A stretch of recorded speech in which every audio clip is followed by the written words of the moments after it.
In communities across the country, hourly Amazon employees earn an average of over $23 an hour, with opportunities to grow their career and their paycheck. Learn more at aboutamazon.com.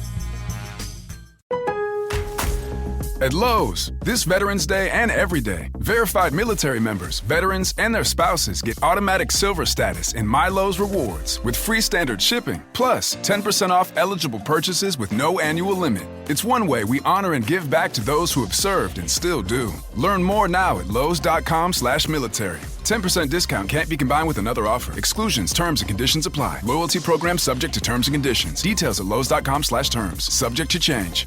This episode is brought to you by Progressive Insurance. What if comparing car insurance rates was as easy as putting on your favorite podcast? With Progressive, it is.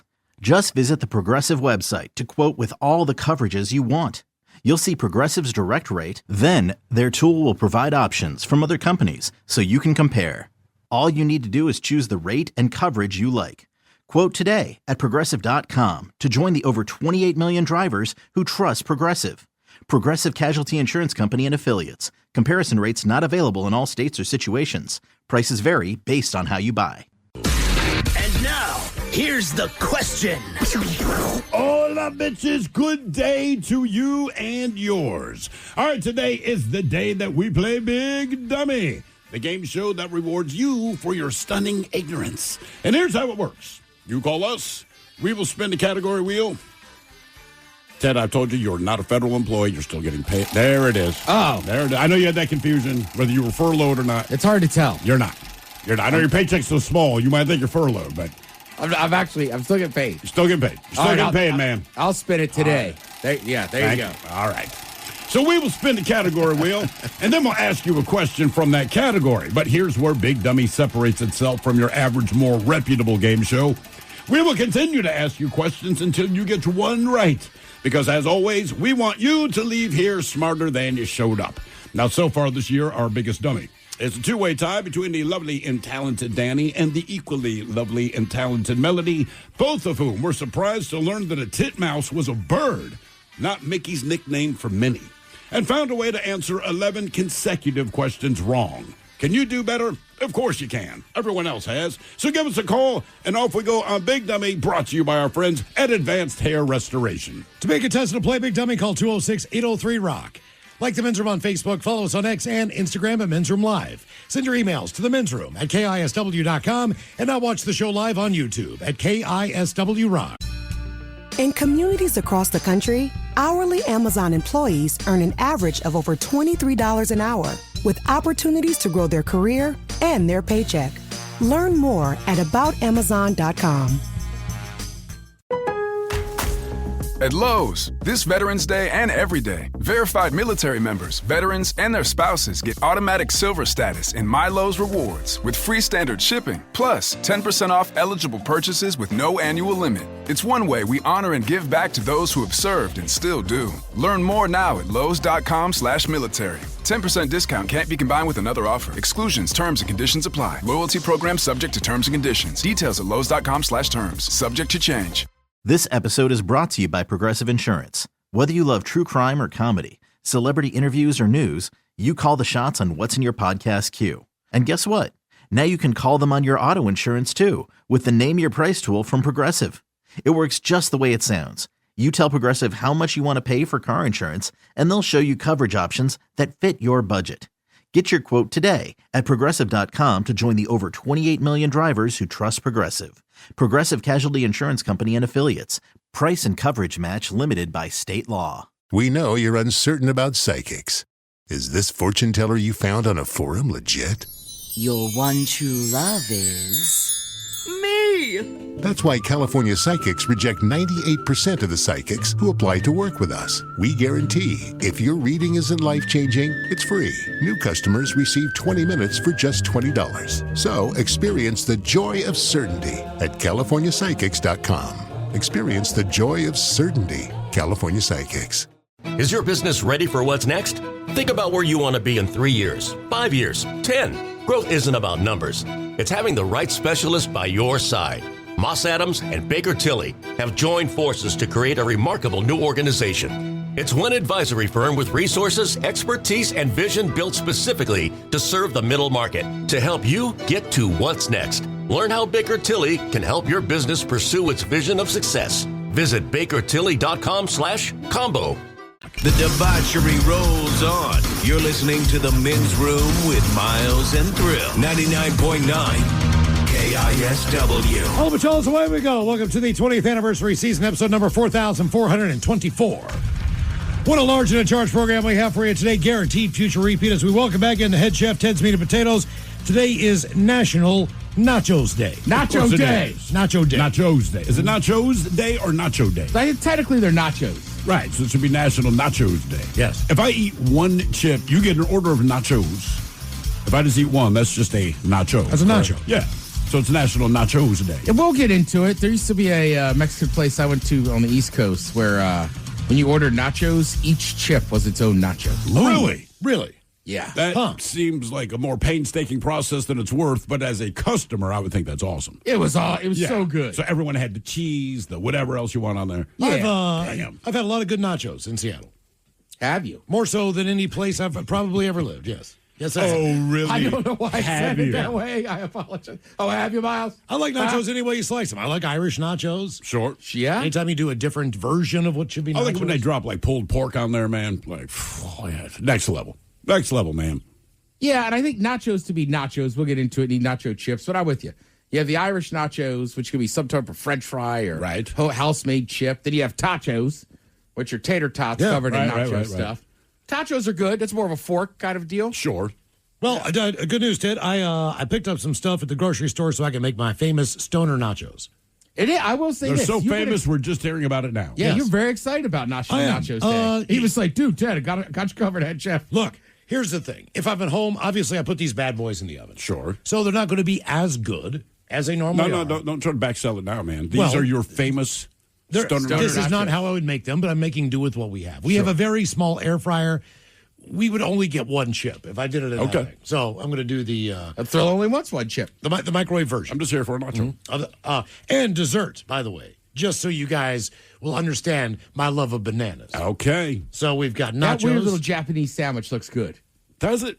Yes. Like just Castle was sitting there talking to us, and I was turning around and went, hey, Miles, did you bring that sandwich? He goes, yeah, why? And I go, I can tell it's Japanese. There's no crust. It looks fluffy and good. Mm-hmm. It looks odd. We'll find out. It includes bananas, but it's a dessert-type sandwich. So remember I was saying I like things that are banana. I know you like banana. If it's a dessert, you want banana. Well, Kayla, the promotion director, brought it in. She's like, I was at the store this morning, and I saw the sandwich. And I'm like, you are the best. That is awesome. I love it. And the only person I thought of was you. I love you. That's awesome. So we're going to try that, too. By the way. Oh, it's in the free area. I already ate it. You did? No. Well, then you ate all the nacho stuff I brought, too. I brought guacamole. I brought San Juan salsa. I was unresponsible with the dipping, Mike. I ate all the nachos. I put it in there just to test you. Yeah, and every single thing. You probably already dipped your finger into guacamole. I know you. There'll be a big thumbprint out of it or something. Yeah, a little spoonful. I know you picked everything up and looked at it, read the labels. Well, I got to see what kind of brands we got in there. Yeah, see, I knew that was going to happen. You're the refrigerator inspector. I am a bit of a refrigerator cop. Yes.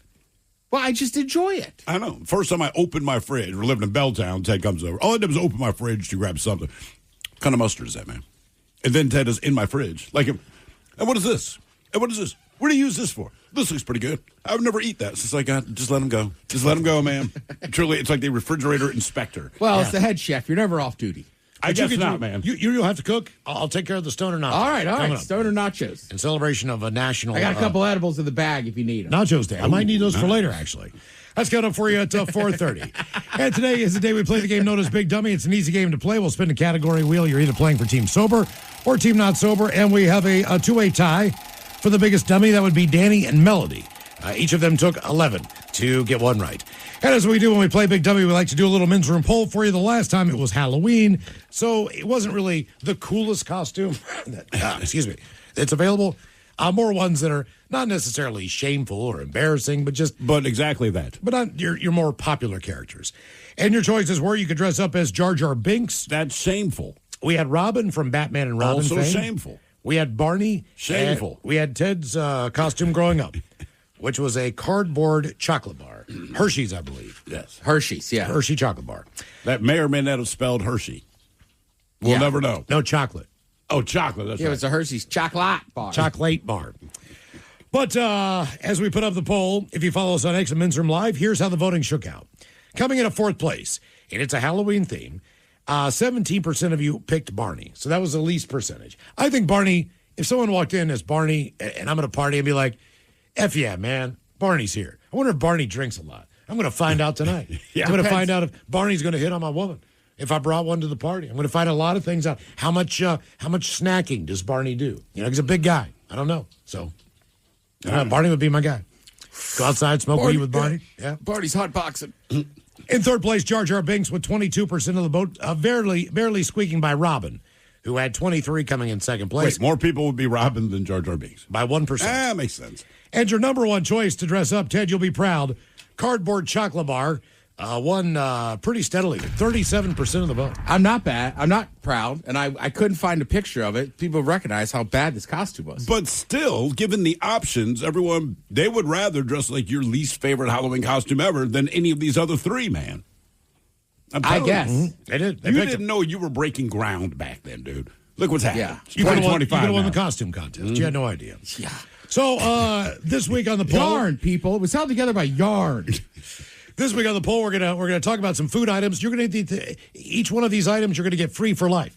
For life. You still go to the grocery store. You're still gonna pay for everything else. But if you want some free stuff, you have one of four options. And we start with frozen burritos. As Ted, you said, the inventor of the frozen burrito passed away at the age of 88 years old. That damn shame. Think he was cryogenically frozen? They do take a long time to heat. That's one thing about a frozen burrito. Ironically, he was unlike the frozen burrito. He was cold on the outside, warm in the middle. Yeah, he was the exact opposite of a frozen burrito. Dwayne Roberts, the California entrepreneur, credited with inventing the world's first frozen burrito, has died. He was 88 years old. His widow, Kelly Roberts, said he passed away peacefully in his sleep on Saturday while surrounded by family. I feel so blessed to have shared 35 wonderful years of marriage with Dwayne, she wrote on cheap Facebook. hot sauce. Born and raised in Riverside, California, Robert started working in the family business Butcher Boy Food Products when he was 19. In 1956, he came up and created the first frozen burrito, turning the Mexican food staple into a mass market item that could be stored, shipped, and sold nationwide. Guess what he never did once he invented this thing? Made any money off of it. He never patented the idea. So made no money off of it. Yeah, the product actually helped transform the frozen food industry. Yeah. And introduced a now ubiquitous item to grocery store aisles. Ubiquitous? Ubiquitous. Thank you. It's an easy word, dude. It really is. To you, look down and try to read it. So his innovation, although he never patented the idea, made him a fortune as Butcher Boy grew to generate $80 million in annual sales. In what year was this? This was 1956. So that would be, if they made $80 million in 50, that'd probably be what, like $400 million now, somewhere around there? In the 50s, how many frozen burritos did the plant produce per day? 1 million. 1 million. Damn. 1 million burritos a day. He then sold the business in 1980.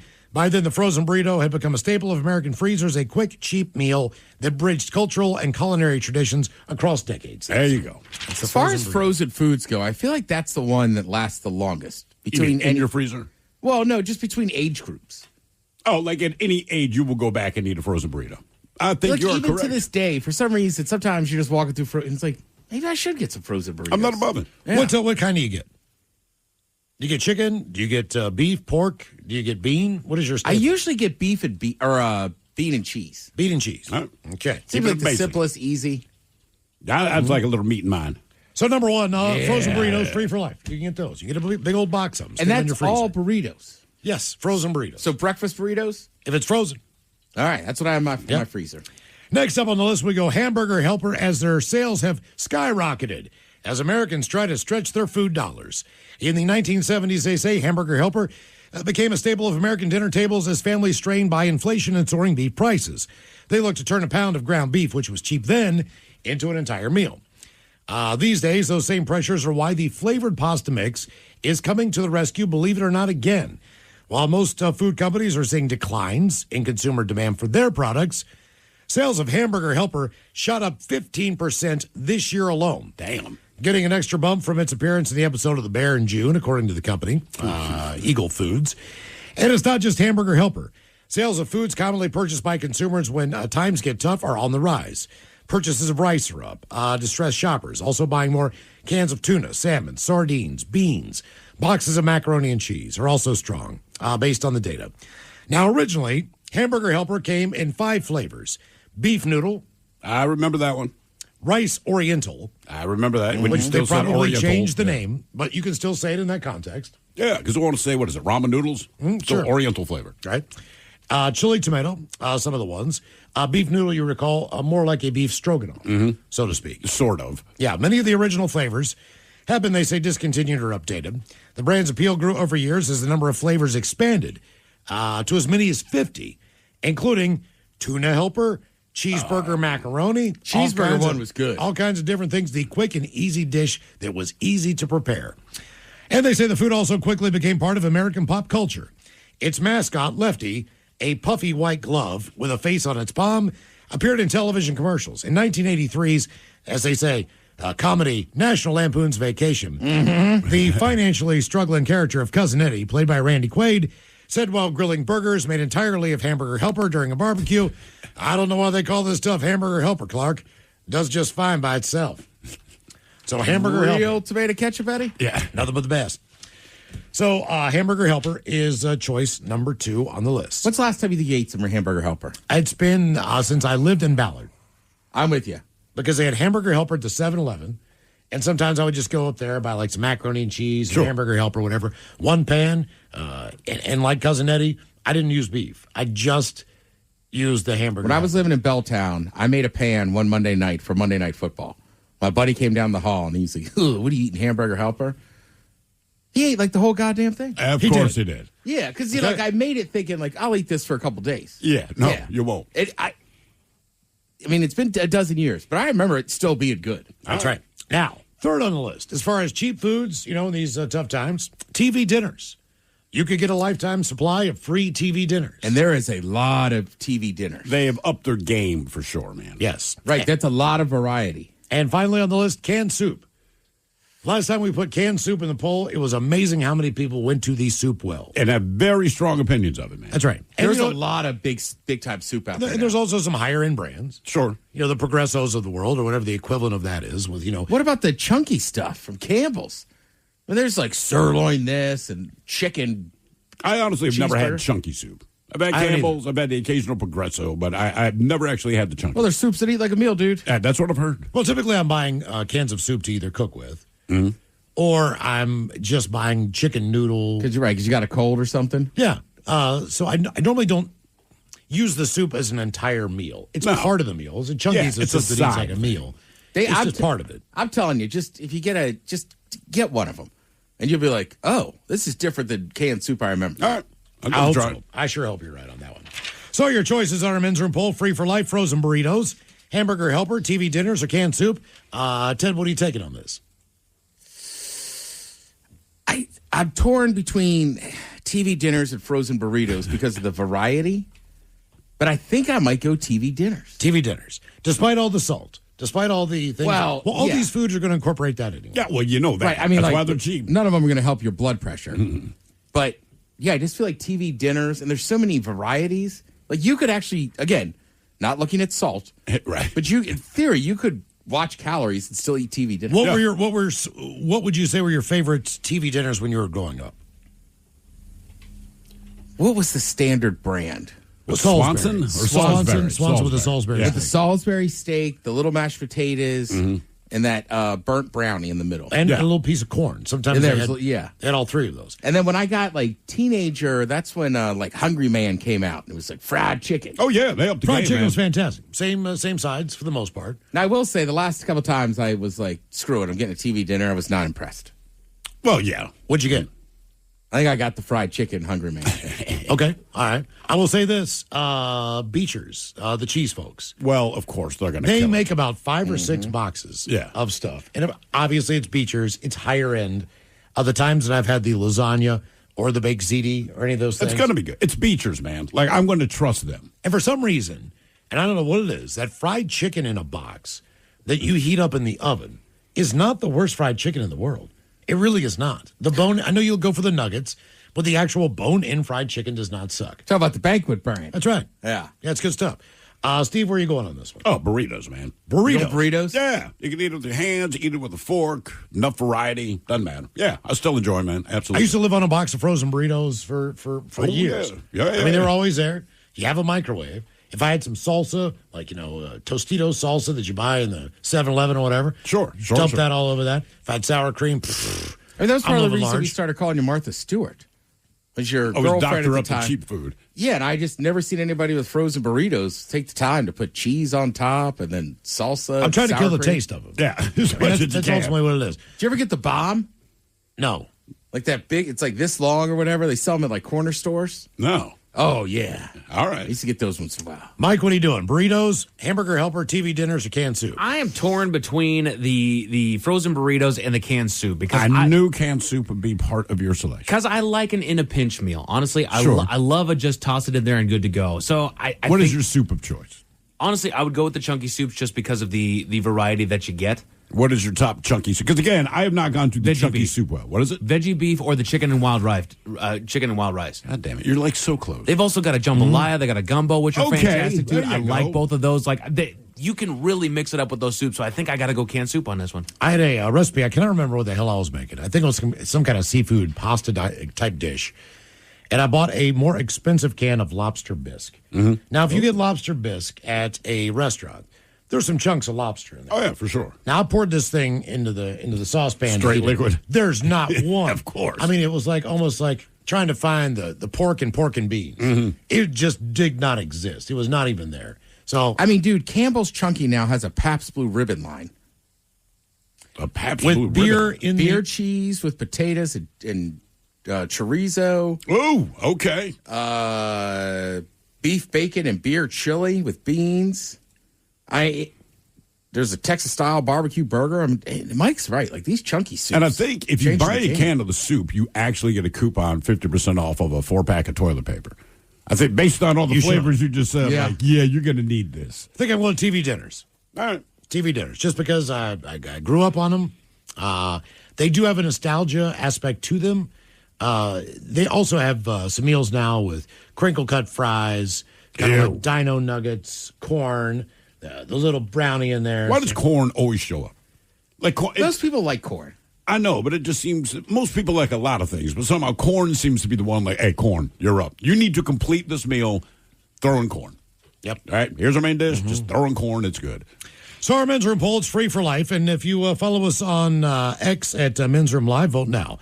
Frozen burritos, hamburger helpers, TV dinner, or canned soup. That is our Men's Room poll. We'll take a break, come back and play the game known as Big Dummy next. To remind you that 60% of sales on Amazon come from independent sellers, here's John from Devil Dog Pet Company. We run our family business from Sterling Heights, Michigan, but we can reach customers all over the country thanks to Amazon.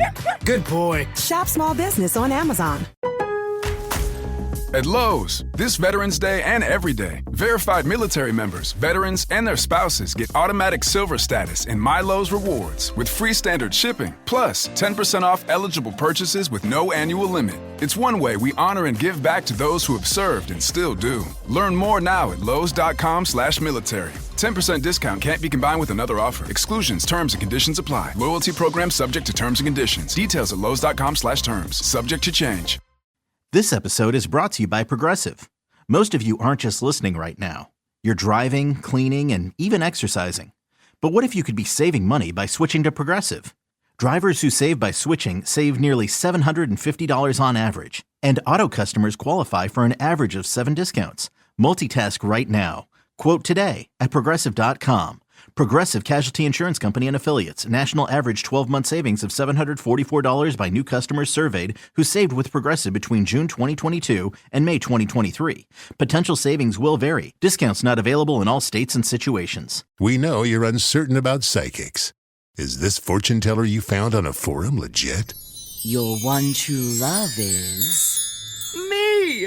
That's why California Psychics reject 98% of the psychics who apply to work with us. We guarantee if your reading isn't life-changing, it's free. New customers receive 20 minutes for just $20. So experience the joy of certainty at CaliforniaPsychics.com. Experience the joy of certainty. California Psychics. Is your business ready for what's next? Think about where you want to be in 3 years, 5 years, 10. Growth isn't about numbers. It's having the right specialist by your side. Moss Adams and Baker Tilly have joined forces to create a remarkable new organization. It's one advisory firm with resources, expertise, and vision built specifically to serve the middle market to help you get to what's next. Learn how Baker Tilly can help your business pursue its vision of success. Visit bakertilly.com/combo. From the Pinky's Plumbing Studio, you're in the men's room. Game is Big W 206-803 Rock. Steve, who is our first contestant, ready to play the big game? Hello, Marcus. Welcome to the men's room. Big W! Hello, guys. Hola. Marcus, you on team sober or team not sober? You said what? I said, are you on team sober or team not sober? I'm on team sober. All right, Marcus, welcome to Big Dummy. Okay, our men's room poll, free for life. You taking frozen burritos, hamburger helper, TV dinners, or canned soup? Canned soup. Canned soup again. Here we go. All right. What kind of canned soup are you getting, Marcus? What's your top choice? Chicken noodle soup. Oh, straight up chicken noodle. I dig it, man. Me too. The old classic. Yeah. Like vanilla ice cream of soup. And there's nothing. Yeah, you don't do it much, and then you do, and you're like, damn, this is good. There's the tomato soup people and the chicken noodle soup people. I was never a tomato soup person. because it's tomato soup. I mean, like, maybe But if you have the people grilled like that. cheese. I would go to my friend's house, and their mom would make grilled cheese and soup, which is great, except for when the soup is tomato soup. And I realized those two things go together. But still, it's for dipping. It's not like I ate the soup with it. but still. It's just, it's a condiment. Yeah, and it's weird, is I don't like tomatoes, but I like tomato soup. Yeah, it's weird how that works. Yeah. I like ketchup. I don't like tomatoes. All right, here's your question. Before switching their logo to a lightning bolt, what animal did the L.A. Chargers have on their helmet? LA Chargers. A horse? What was it? A horse? A horse. It was. So their original helmet, it had kind of a shield on it, and there was a horse's head and a lightning bolt. Then they dropped the horse, got the lightning bolt. Look at that, one and done to start. So Nice before work. we let you go there, Marcus, with the big brain, we got a 50-50 question for you, all right? So here is your question. Red or gray? What color was the Hulk supposed to be? Red. Gray. Gray? Yeah, so he was supposed to be gray. I do not know why, but as it worked out, because of the ink and the color printing process back then, the gray just didn't work. The red didn't quite work, and that's why they settled on green. I'll be damned. Yep, that's it. Game is Big Dummy 206-803 Rock. Hello, Justin. Welcome to the men's room. Hola, bitches. Hola. Justin, team sober or team not sober? Team sober. All right. Justin, free for life. You're taking frozen burritos, hamburger helper, TV dinners, or canned soup? I'm going TV dinners. TV dinners. Which favorite? Ooh, good question. Anything, the Beechers. Any of the Beechers line. Yeah, there you go, man. You can't go wrong. I know, Miles, you've been I can't talking up go that wrong. lasagna for months. I gotta It's try cheese. that. It's their cheese curds. Yeah. And it's beach. I mean, seriously, like if it says beachers, Look, I'm like, I will give it a go. When man. it comes You're to right. when it comes to quality and things that are somewhat close to the original, yeah. frozen lasagna is never horrible. It's always Yeah. pretty good. He's right. Like if like even the Stofers. Sure. Right. Like every once a year I'll get one. I'm like, God, this was good. But hey, beachers, if you're listening, you should send us some frozen lasagnas. Just I And think issue with send the- us an oven. The issue with the frozen lasagna, Miles probably has too. When you live alone, There's a lot of it. and it's just hard to stop eating it. No, you're going to eat the whole thing. Right. And then feel bad. That's a heavy meal, bro. Yeah, I like cold lasagna too. I don't mind cold lasagna. That's an epitome Yeah. of living. It's like I take family four as a challenge. I will be my own family of four. Yeah, I'm a fantastic. Feeds a four. family of four. Well, I guess Or I do have you. a family. or one American. All right. All right, Justin. Here is your question. It's multiple choice. The ghost pepper, which is Ted's favorite, the ghost pepper comes from what country? Vietnam, Thailand, Laos, or Bangladesh? I'll give you a hint. Go It's in Laos. Asia. Oh, What'd you guess? good hint. Laos. I'll say Bangladesh. It's Bangladesh. It is Bangladesh. You knew it was Bangladesh? I did. Yeah, from watching your food shows.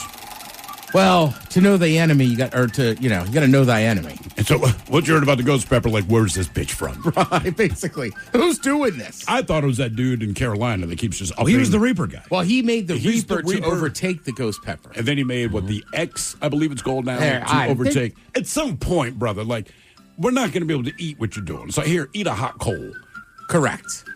All right, your question. You know what you call those people that go to his festival every year? No. Pepperheads. Is that what they're actually called? Yeah, and they sit there on stage and see how many they can eat. Of his hottest ones, just to see how many they can eat. What? How many has someone put down that you know of? I'm not sure. It's hard to watch. Like more than one? Oh yeah. More than a dozen? Well, again, it's like I talk about. I went to grade school with a kid named Hardeep Chowdhury. Yeah. He is obviously Indian, right? His parents were from India. Yeah. But he lives in a very white area. So he always posts, he makes his own homemade, ridiculously spicy stuff. And no one else can handle it. And he enters every little pepper eating contest he can. He's like, won again. I'm like, Hardy, I feel like you know what I mean? Like, come on. You grew up on this, man. Right. All right, Justin, here's your question. What was Ponce de Leon in search of when he discovered Florida? He was in search of something specific. India. That's Columbus. Ponce de Leon. And he got to Florida, and he's like, man, the natives don't wear sleeves. And they're all wearing Oakleys. Was he looking for Africa? Nope. He's looking for the Fountain of Youth. Oh, that's why they have that down there. Which is odd when you think about Florida. Just throwing that out there. All right. Your question, what city serves as the capital of Northern Ireland? It's got to be the one we're thinking of, right? Is it Belfast? It is. Boom. Shout out to Ron. Nice. Well done. Game is Big Dummy 206-803 Rock. Hello, Matt. Welcome to the men's room. Hola, Bacholas. Hola. Matt, team sober, team not sober? Team sober today. All right, Matt, welcome to Big Dummy. Okay, our poll today, free for life. You're taking frozen burritos, hamburger helper, TV dinners, or canned soup? Let's go hamburger helper. Hamburger helper, huh? You got a favorite flavor? What you said they are up to 50 different flavors? Yeah, with a combination of, they have some for turkey burger that they recommend for turkey burger. Okay, turkey, chicken. Tuna, chicken, Did you ever hamburger. try the tuna helper? Tuna, I'm not I've a big never tuna tried casserole it, type fan. But I'm just like, man, tuna, especially if it comes out of the can, like there's a very limited number of ingredients I'm willing to mix. Even you can taste the metal in a tuna melt, but you can definitely taste it when you bake it in the oven. Tuna definitely has the least amount of options because on their website you can just click on a meat. There's only 5 tuna helpers. What do they have? What can I tuna mix helper, creamy pasta. Tuna helper, fettuccine alfredo. No. Tuna helper, tetrazzini. Tetrazzini? No. Tuna helper, tuna cheesy pasta. And then tuna helper, tuna creamy broccoli. I thought you said when cream we wheat. were doing those crazy food combinations, yeah, I did put the tuna inside of the macaroni and cheese, which is probably what a lot of that stuff tastes it's fairly normal, but That's- I don't yeah. like it. You know, it's one of those things. All right, here's your question. What is the whiskey that evaporates from a barrel called? Actually, I have a name for this. Put it this way, the devil's cut is what? Whatever they get out of the barrel itself, or out of the wood of the barrel at the bottom. I don't have it. Ted, what are you thinking? You're close. Angel's breath? Angel's share. Angel's share. The angel, not to be confused with angel's hair. Angel's shares are in the garbage. That's got to be from the Irish. I'm guessing because you have the devil's cut, Yeah, which means exactly. there's actual whiskey, and then the whiskey that evaporates that you can't enjoy, of course, is the angel's share. Yeah. Because angels get hammered. They do. Yeah, the moonshiners, they didn't really care about that. Oh, hell no. All right, your question. You still have to pour out the first little bit. What? I watched that show Moonshiners. All right. And the first, I don't know if it's the first jar or whatever, you got to dump out because it's like poison. Really? Yeah. And then you start filling up your jugs. I'm more curious about the story of how they discovered that. Well, Eddie ain't looking so good. Somebody died. Yeah. Yeah, some old dude named Salty Pretzel. Yeah, salty pretzel, yeah. That's how old Salty Pretzel died. All right, here's your question. In what country was the Rosetta Stone found? What was it, Ireland? Now you're thinking the Blarney Stone. I'll guess Italy. That's what I was thinking, Italy. Oh, Egypt. Egypt. That is correct. Yeah, you got to think of where books and stuff start. Books and stuff. Welcome to Ted's Books and Stuff. All right, your question. What is permanently frozen subsoil called? Is it permafrost? It is. Oh. Got it. I once nicknamed a coworker that. She did not like that at all. Was she a bitch? Yeah, Ted, she was. All right. And you might remember, it was back in Baltimore. She was a salesperson for LAF, and a redhead, real pasty redhead. She just never smiled, was never nice. So first I called her Frosty, and she's like, I don't like that. I said, I understand. I'm sorry. You're permafrost because you're just never nice. Never. I mean, like, there's nothing that warms you up. You're just a cold, horrible, terrible woman. Mm-hmm. Game is Big Dummy, 206-803-ROCK. Hello, Jeff. Welcome to the men's room.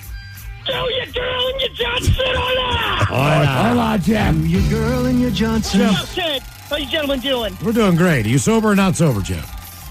Team not sober. I'm doing good myself. You know what's funny, man? We can't tell with you ever. That's the thing. Just Jeff, what are you doing? What are you drinking? At the moment, R&R. Oh, nothing but the best. Not sober. Treating yourself. All right, free for life. You're taking frozen burritos, hamburger helper, TV dinners, or canned soup? This is a good choice today, and it was a difficult one. Let's go with TV dinners. TV dinners. All right. All right, Jeff. Your question, what planet in our solar system has the longest day, lasting 243 Earth days? Ooh, so it's one of those ones. It's not one of the ice giants because they turn awfully quick. It's got to be one of those planets that's just one side's completely locked towards the sun.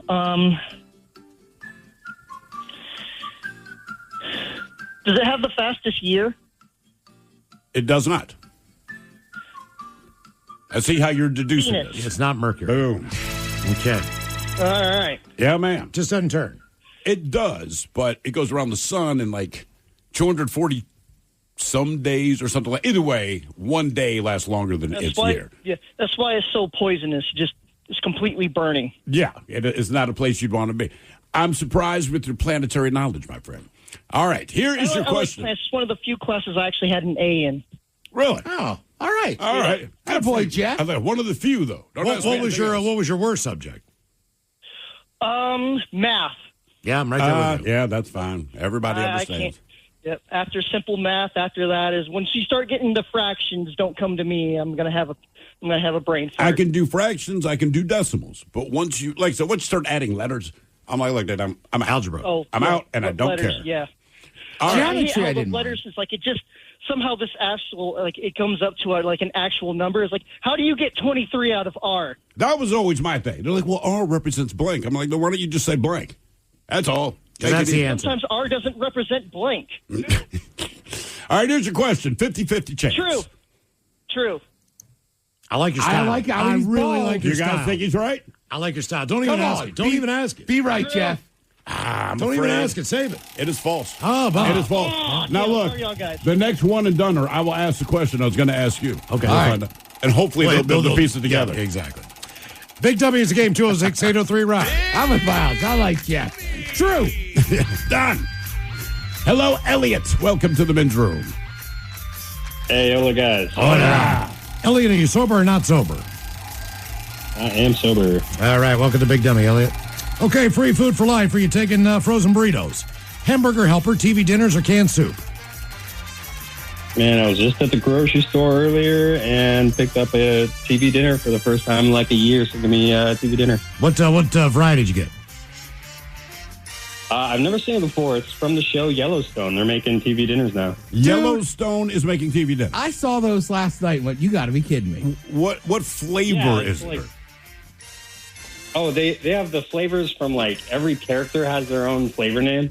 They got to be heavy meals because it's like you're a cowboy. I would think so, yeah. Okay, I've got them up right now. This one's 37 grams of protein, but like 1,500 milligrams of sodium. Yeah. All right. We've established if we're just not going to talk about salt today. Yeah, it's ain't about your health. We've got Yellowstone braised beef stew, tender prime rib, and beer gravy russet potatoes. Yellowstone Rips ranch hand beef and cheese pasta. That's got to be good. Rip's good character. Yellowstone Dutton family barbecue, meatloaf, and mashed frozen meal barbecue sauce. Wow. Yeah, they have a whole line of cowboy cuisine. Jimmy's Cowboy Chili and Beans, slow cooked. Honey barbecued chicken and mashed potatoes. I would just rather trust a real cowboy than a bunch of actors. Me too. Well, Paul Newman, look what he did, man. Right, but he wasn't like, hey, it's Butch Sundance Fair stuff. enough. Fair He enough. was just It's like, me, Paul Newman. I like natural products and give it back to people. Pulled pork and mac and cheese, burnt in mac and cheese. All right. Chicken and dumplings. Country fried steak. They're all over it. All right, Elliot, your question. On the Flintstones, what is the name of Barney Rubble's pet? Dino was the dog from the Flintstones. I don't think he was a dog, brother. Or I mean, he was very dog-like, but yeah. He was a barking dinosaur for some reason. Yes, the barking dinosaur. It was a bird of some kind. Was it a talking bird? I don't even remember what the hell it was, but his name was Hoppy. Hoppy. All right, Elliot, by the way, did you spell your name with 2 L's and 2 T's? Yep. Good man. All right, your question. What did the letters HBO originally stand for? Home Body odor. Broadcasting Organization. Home box office. Home box office. You know, Miles and I used to know a woman who worked at HBO. And she wore very tight jeans, and you could just, it was like a denim camel toe every day, right? And we called her Boxy Lady. It just seemed fitting. Boxy Lady. Here I come, girl. Jimmy's coming to get you. All right, your question. Who became the first American in space in 1961?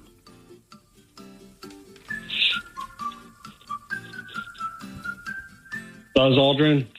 I know I'm wrong. Chuck Yeager? Nope. He broke the sound barrier. John Glenn? Nope, not John Glenn.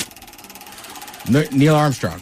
Nope. Alan Shepard. Oh, yeah. Alan Shepard, of course, the old Shepster. That's how he'll be remembered for being the first man in space. Everyone goes, who? All right. Multiple choice. 13, 23, 33, or 53 hours. On average, how long does it take food to pass through the human body? 13, 23, 33, or 53 hours? 53. Boom. Got it. Okay. Well, I guess it depends what you eat, because when you were rocking kale there for a while, Ted, it seemed like about 20 minutes. You're like, kale just runs through you. Got to poop. Look down and go, what is that? Oh, yeah. I usually eat lunch around the same time, and I couldn't make it through the show without pooping with the kale salad. It was every day. Yeah. That's a guarantee. Hello, Sean. Welcome to the men's room. Hola, amigo. Hola. Sean, sober or not sober? We're going to go sober today. Okay, Sean, welcome to Big Dummy. Sean, you sure about that?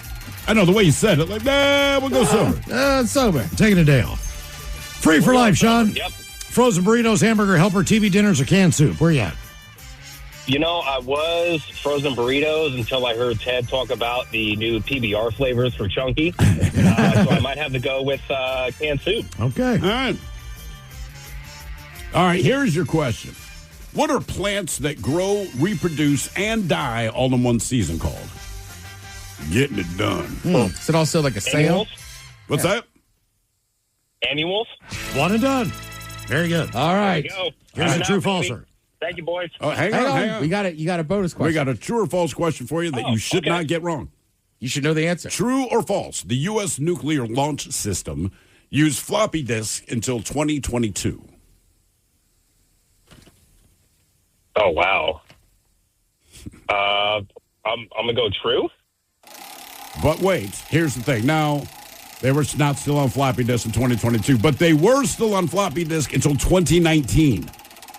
The nuclear codes on floppy disk. Damn. We knew it was false because the other guy had just said true. I was one giveaway. You probably couldn't hack them. You know what? That's a good point, man. I There mean, is some they're benefit not in a to hard that. drive. You take Right. them. You take them out. You take them home. It's like a game cartridge, man. If you don't have the cartridge, you ain't playing the game. That's a strong point. More Big Dummy coming up. 206-803-ROCK. To remind you that 60% of sales on Amazon come from independent sellers, here's John from Devil Dog Pet Company. We run our family business from Sterling Heights, Michigan, but we can reach customers all over the country thanks to Amazon. Good boy. Shop small business on Amazon. At Lowe's, this Veterans Day and every day, verified military members, veterans, and their spouses get automatic silver status in My Lowe's Rewards with free standard shipping, plus 10% off eligible purchases with no annual limit. It's one way we honor and give back to those who have served and still do. Learn more now at lowes.com/military. 10% discount can't be combined with another offer. Exclusions, terms, and conditions apply. Loyalty program subject to terms and conditions. Details at lowes.com/terms. Subject to change. This episode is brought to you by Progressive. Most of you aren't just listening right now. You're driving, cleaning, and even exercising. But what if you could be saving money by switching to Progressive? Drivers who save by switching save nearly $750 on average. And auto customers qualify for an average of 7 discounts. Multitask right now. Quote today at Progressive.com. Progressive Casualty Insurance Company and Affiliates. National average 12-month savings of $744 by new customers surveyed who saved with Progressive between June 2022 and May 2023. Potential savings will vary. Discounts not available in all states and situations. Is your business ready for what's next? Think about where you want to be in 3 years, 5 years, 10. Growth isn't about numbers. It's having the right specialist by your side. Moss Adams and Baker Tilly have joined forces to create a remarkable new organization. It's one advisory firm with resources, expertise, and vision built specifically to serve the middle market to help you get to what's next. Learn how Baker Tilly can help your business pursue its vision of success. Visit bakertilly.com/combo. Roots. Where you're from matters. What's up? It's your boy, the Ted Smith. And I may be from the East Coast, but my roots are deep here in Seattle. Over 20 years deep. Just like our pals at Pinky's Plumbing. They're rooted in Seattle, just like me. And speaking of roots, tree roots are the biggest danger to your sewers and cost you thousands. So let your hometown heroes, Pinky's, get to the root of your plumbing problems. Pinky'sPlumbing.com.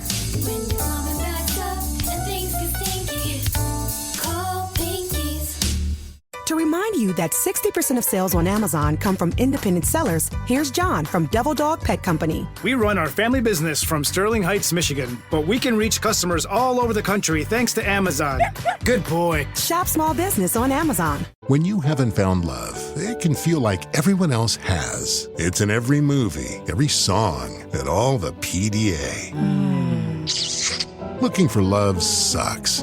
Thankfully, California Psychics can give you the guidance you need to find the one. We can guarantee if your reading isn't life-changing, it's free. And new customers receive 20 minutes for just $20. Visit CaliforniaPsychics.com and experience the joy of certainty. California Psychics. At Lowe's, this Veterans Day and every day, verified military members, veterans, and their spouses get automatic silver status in My Lowe's Rewards with free standard shipping, plus 10% off eligible purchases with no annual limit. It's one way we honor and give back to those who have served and still do. Learn more now at lowes.com/military. 10% discount can't be combined with another offer. Exclusions, terms, and conditions apply. Loyalty program subject to terms and conditions. Details at lowes.com/terms. Subject to change. 99.9 KISW. The shenanigans continue. This is the Men's Room with Miles and Thrill. Hope you can join us there for Unwrapped and Acoustic Holiday Friday night, December 12th, Angel of the Winds Arena in Everett. This is a hell of a lineup. Brent Smith and Zach Myers of Shinedown. If you know anything about those two, their acoustic set is absolutely incredible. Yep. Those guys are incredibly talented. Pretty Reckless included. Taylor Monson, she'll be doing the Rock and Roll Hall of Fame induction ceremony along with Soundgarden. Which is pretty freaking cool. Daughtry will be there. Hollywood Undead, Mammoth, and a lot more. Tickets on sale now, KISW.com. Tomorrow morning, Daily Miggs has another pair of tickets for you at about 9:10 a.m. They are just givers, aren't they? They are. And tickets are as low as $55. So get them now, KISW.com. All right, the game is Big Dummy, 206-803-ROCK. Hello, John. Welcome to the Men's Room. Hola, Bichola. Hola. John, sober or not sober? I'm driving a semi. I'd say sober. I hope so, John. Thank you for doing that. All right, our Men's Room poll. Free for life. You taking frozen burritos, hamburger helper, TV dinners, or canned soup? Question. Does frozen pizzas count as a TV dinner? No. Nope. They're frozen. They're their own animal, man. Yep. Okay, then burritos. Frozen burritos. Okay, John, I got to ask you. Are you driving an 18-wheeler? Yes. Do you have a mini kitchenette like in the back? Do you have a microwave? Do you have... Oh, I'm driving a day cab. Are you driving a day cab? Okay, gotcha. Have you ever driven the like long distance haulers? And if so, do you have that stuff with coffee maker, microwave, anything like that? Yes. Those ones are called studio sleepers. You can literally live out of the semi. Is there like a place to boil water? Is there a hot pan? Is there a little stove in there? What do they got? Yeah, basically everything runs off the truck batteries. So you can get a, what do they call it? An AC/DC adapter. Okay. So you can have like micro stoves in your truck. I'll be damned. Air fryer, all that. The truck stops are the best. Yeah, I can believe that. Yep. Dude, I follow a guy on Instagram that's a truck driver, and he just shows the meals he makes every day. And he has like one hot plate. And he just plugs it in and starts cooking. All right. Yep. It's just that easy. Just that easy, ladies and gentlemen. Hamburger helper. Anytime you want it. Yep. I told satellite TV. Yeah, when you have satellite TV, you said? Yeah. Damn. You can have satellite TV on that truck. That makes sense. Yeah. Well, good for you, man. Okay. All right, John. Here's your question. In what city would you find Euro Disney? Paris. France. One and done. Boom. Nice job. All right, before we let you go, let's see. Okay, 50-50 question. Belgium or Morocco? Which is America's oldest ally? Belgium or Morocco? Belgium.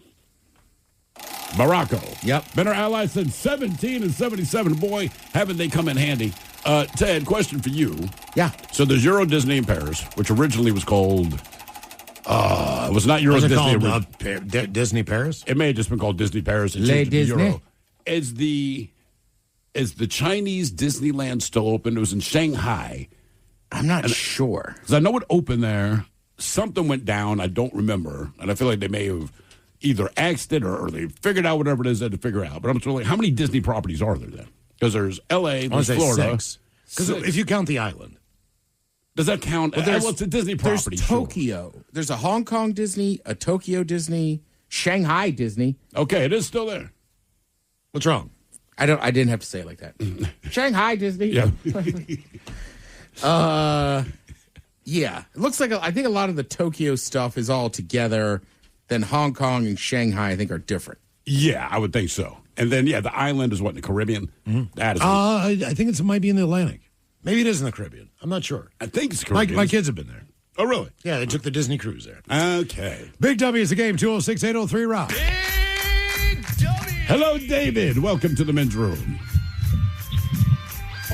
Hello. Hola. Hola. David, sober or not sober? I am sober. Okay, welcome to Big Dummy. All right, David, free for life. Are you taking frozen burritos, hamburger helper, TV dinners, or canned soup?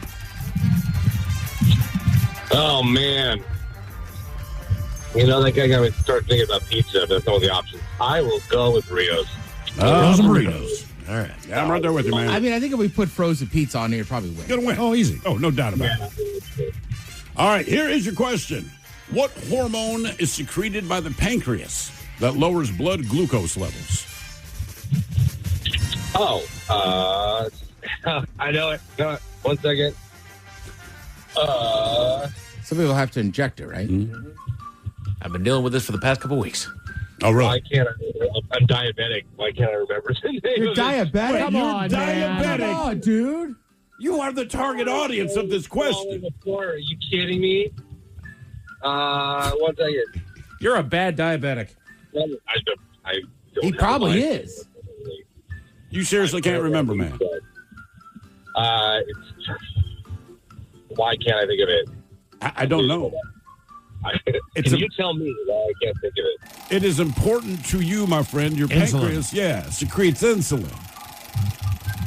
Mike, why are you dealing with insulin and diabetics? Because I was dealing with breakthrough T1D for my auctions, which is fighting type 1 diabetes. Yeah. Wonderful organization. Yeah. That was an odd way to announce to the world you had type 2. Brother, how can you have diabetes and you couldn't figure out the insulin one? I mean, I don't know a lot about diabetes, but I do know the insulin is huge, right? David, do you have type 1 or type 2? Type 2. Okay. Now, what's the difference between type 1 and type 2? Type 1 you're born with. Yes, type 2, you... Like your body doesn't produce it, you don't have a pancreas or something, or you're born with it. Type 2, it just you don't make as good quality insulin or not enough of it to help. All right. So just so you know, my diabetic friend, insulin. It's insulin that you need. All right. Yeah. Your question, in what state would you find the Swimming Hall of Fame? Swimming Hall of Fame. Who hasn't been there? What? No, please continue. Let's go with Virginia. How about Michigan? No, farther south for sure. You can swim year-round. I'll say Florida. Florida. It is, in fact, in Fort Lauderdale, Florida. The Swimming Hall of Fame. Michigan has a really good swimming program, so I thought maybe Michigan. That makes sense. All right, David. To make beer, what is barley made into? To make beer, what is barley made into? To mash? Malt. Malt. Yeah. Delicious malt. You did a great job today. To make whoppers and beer. Yes. Barley is converted into. All right, your question. What is the name of Mel Gibson's character in the movie Braveheart? William Wallace. Okay. His friends called him Billy Wallace, but whatever. You can be fancy like that if you want. Who do you think the first Billy was? All right, because talk about William Wallace. That is his name. You read about, William Penn, all these historical figures. It was William. There was like Billy the Kid, but he kind of had a different vibe, right? But I'm trying to who's the first historical figure whose name was William, but went by Billy? Is it Billy the Kid? It's not Billy Wallace. I don't know because I feel like there was not Billy Bills. McKinley. You had Bill, but Billy, right? Did you have Wild Bill? I'm just thinking there's not a lot of historical Billies. I think Billie Jean King, probably. Billie Jean King, yeah. In fact, Bill Clinton threw people off because they're like, wait, your name is William Clinton. He's like, but I go by Bill. And apparently Jimmy Carter, I want to say Jimmy Carter was the first president we had that went by a nickname. So Jimmy's not his name? It's James. But he went by Jimmy. But you got to remember, at the time, this was scandalous. Like, hey, man, you're the president. You have to go by whatever your full name is. And he's like, but I go by Jimmy. Yeah, there's no Jameses in Georgia. No. Hello, Matthew. Welcome to the men's room. Hold on, bitch. Oh, yeah. Matthew, sober or not sober? Not so sober. What'd you say, not sober? Not so sober, yeah. Okay. All right, Matthew. Men's room poll. Free for life. You taking the frozen burritos, hamburger helper, TV dinners, or canned soup? No, I'm going turkey and stuffing TV dinners. TV dinners. All right. Cranberry, cobbler. Well, happy Thanksgiving in advance. From ZZ Top. All right, here is your question. Just give it some thought. It sounds complicated, but it's not. But what is Tchaikovsky's ballet, Le Loc des Cygnus, commonly called? Le Loc des Cygnus. Black Swan. Swan Lake. Ballet, You're right there, dude. It was Swan Lake. You're right there, yeah. To remind you that 60% of sales on Amazon come from independent sellers, here's John from Devil Dog Pet Company. We run our family business from Sterling Heights, Michigan, but we can reach customers all over the country thanks to Amazon. Good boy. Shop small business on Amazon. When you haven't found love, it can feel like everyone else has. It's in every movie, every song, and all the PDA. Looking for love sucks. Thankfully, California Psychics can give you the guidance you need to find the one. We can guarantee if your reading isn't life-changing, it's free. And new customers receive 20 minutes for just $20. Visit CaliforniaPsychics.com and experience the joy of certainty. California Psychics. At Lowe's, this Veterans Day and every day, verified military members, veterans, and their spouses get automatic silver status in My Lowe's Rewards with free standard shipping, plus 10% off eligible purchases with no annual limit. It's one way we honor and give back to those who have served and still do. Learn more now at Lowe's.com/military. 10% discount can't be combined with another offer. Exclusions, terms, and conditions apply. Loyalty program subject to terms and conditions. Details at Lowe's.com/terms. Subject to change. Is your business ready for what's next? Think about where you want to be in 3 years, 5 years, 10. Growth isn't about numbers. It's having the right specialist by your side. Moss Adams and Baker Tilly have joined forces to create a remarkable new organization. It's one advisory firm with resources, expertise, and vision built specifically to serve the middle market to help you get to what's next. Learn how Baker Tilly can help your business pursue its vision of success. Visit BakerTilly.com/combo. Americans have a big healthcare problem. Over 100 million citizens carry medical debt while paying for overpriced and complicated health insurance. As Christians, we don't have to pay for a broken system. Christian Healthcare Ministries is an alternative to health insurance at half the cost. Plus, you can enroll at any time. Stand up to health insurance with a biblical solution. Join CHM today by visiting chministries.org/solution. That's chministries.org/solution.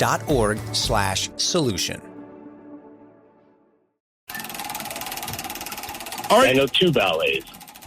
Yes, Black Swan and Swan Lake. And the Nutcracker. All right.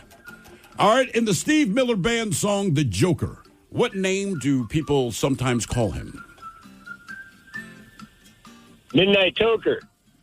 No, they call him Maurice. Maurice. Oh, Maurice. He's bragging that he's the Midnight Toker, but some people call him Maurice, which is weird. Well, and For a space, white guy. is he a space cowboy? But he He's the says he's gangster the of love. space cowboy. Yeah. He is the gangster of love. But he is professing this, but he points out, but some people call me Maurice. I'm the space cowboy. Maurice, shut the hell up, boy. Tell him your real name. It does sound a little blacker than white. Yes. Maurice, yeah. Space cowboy? Maurice Miller. Come on. Gangster of love. Song. He has Space Cowboy songs to his own as well. Yes, Steve Miller, Space Cowboy. Yeah. There's a song called Space Cowboy. Oh, does he actually have a song called Space Cowboy? Did that come out first? Yeah, pretty good. Yeah, I think so. It would make sense. Not sure. All right, your question. What color does the bride commonly wear in China? And it makes complete sense. Red. You got it. Nice job. Cool. Big W is the game, 206-803-ROCK. I think we should go back to the old rules. What do you mean?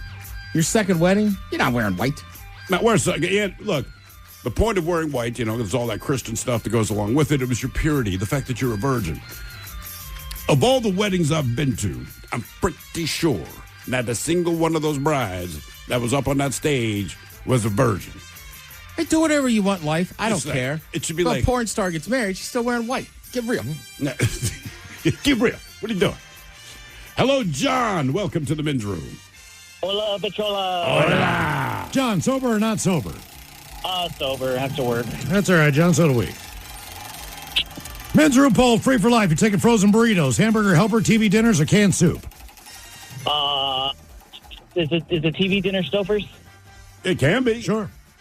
Then yes, that. All right. All right, here is your question. Pound cake got its name from the pound of what 3 ingredients? Flour, sugar. Oh God, cake. And cake. Flour, sugar, butter? Flour, sugar, butter. Real pound cake's unreal. Remember Robin used to make it once in a while. Oh, yeah. I like yours. And cake. Pound cake. What's the secret ingredient of your cake? Cake. Delicious. That's what you need to start telling people. Dude, what's the secret of your sausage dip? The sausage and dip. All right. Your question. And schnozberries taste like schnozberries. I can't believe it. Cetology, Cetology. Cetology is the study of what marine animals? Whales. Oh, whoops. Got it. Wow. Nice Technically, job. whales, dolphins, and porpoises. Okay. Or porpoise. Big W is the game, 206-803-ROCK. Hello, Adam. Welcome to the men's room. Hola. Hola. Adam, sober or not sober? I'm sober. All right, Adam, welcome to Big Dummy. Okay, you're going to get one free for life. Are you taking frozen burritos, hamburger helper, TV dinners, or canned soup? Oh, canned soup for sure. Canned soup, Canned no soup, questions all right, asked. easy. All right, what kind of soup are you getting, man? Oh, like Campbell's Chunky, all that kind of stuff. All right. Yeah. What's your favorite? What's your go-to? It's either going to be the beef barley with the sirloin or the chicken and dumplings. Ooh, chicken and dumplings. Okay. All right. Even Ted looks impressed with that one. Yeah. All right. All right, your question. In what month, and Ted absolutely demanded that I ask this question because he's a nerd. In what month were all 6 of the first Star Wars movies released? Let's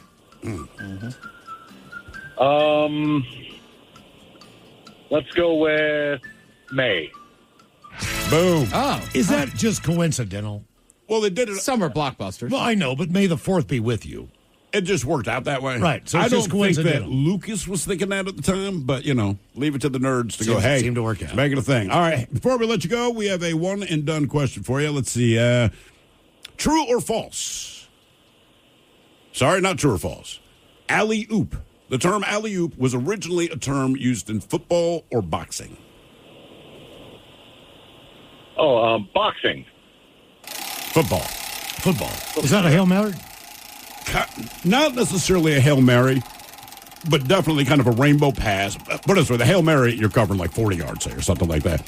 This was just the style of the pass. So it might be only a 7-yard pass. Looked like a Russell Wilson throw. Yeah, and it was about the fact you took advantage of a tall receiver to pick it out of the air. That was the idea. Game is Big Dummy, 206-803-ROCK. Hello, Ian. Welcome to the men's room. Hola. Hola. Ian, sober or not sober? Sober. Sober Ian. All right, Ian, our poll, free for life. You're taking frozen burritos, hamburger helper, TV dinners, or canned soup? I got to go hamburger helper. Hamburger helper. You got a flavor in mind? Cheeseburger. Cheeseburger. Grew up on it. All right. That doesn't sound like the worst one. It doesn't. To be honest with you. When's the last time you think you had that? How long ago? Probably a couple months ago. All right. Right on, man. Good for you. All right, Ian, here's your question. What is the only sign of the zodiac not represented by a living thing?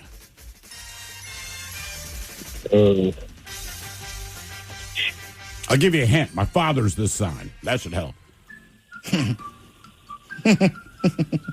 Taurus? Now, Taurus is represented by the bull. I don't know. Aquarius? Represented by that weird mermaid goat looking thing. Aries? What's that? Aries? Represented by the ram. Who are the people that are like in June that are like a pain in the butt? And they're like, well, I'm a Pisces. Gemini? Not Pisces. Gemini? And Gemini's who you're thinking of. There's Cancer represented by the crab. It's Libra, just represented by the scales. Oh. Libra. Libra. What's your exact date and time you were born? That's French for the bra. All right, your question. Libra. Look at Libra. What animal produces the milk for Roquefort, Manchego, and feta cheeses?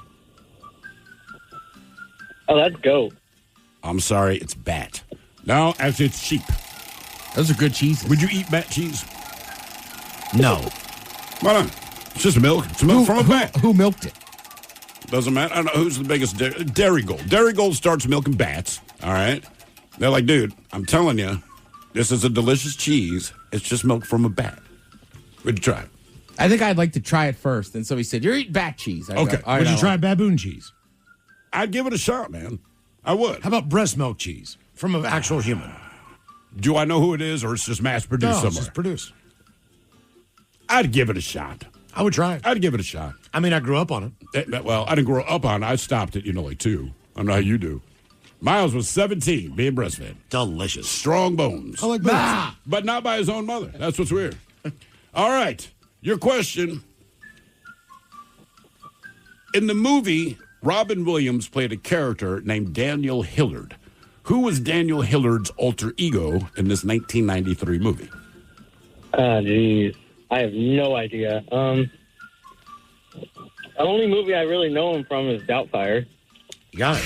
You got it. Mrs. Doubtfire. That is, in fact, his alter ego. Right, it's right there. Only one I knew is You this don't one. think about it like that, but it's like, right. He was not Mrs. Doubtfire. He was Daniel Hillard. He played Mrs. Doubtfire. Game is Big Dummy, 206-803-ROCK. Hello, Henry. Welcome to the men's room. Hey, how we doing, guys? Hola. Henry, are you sober or not sober?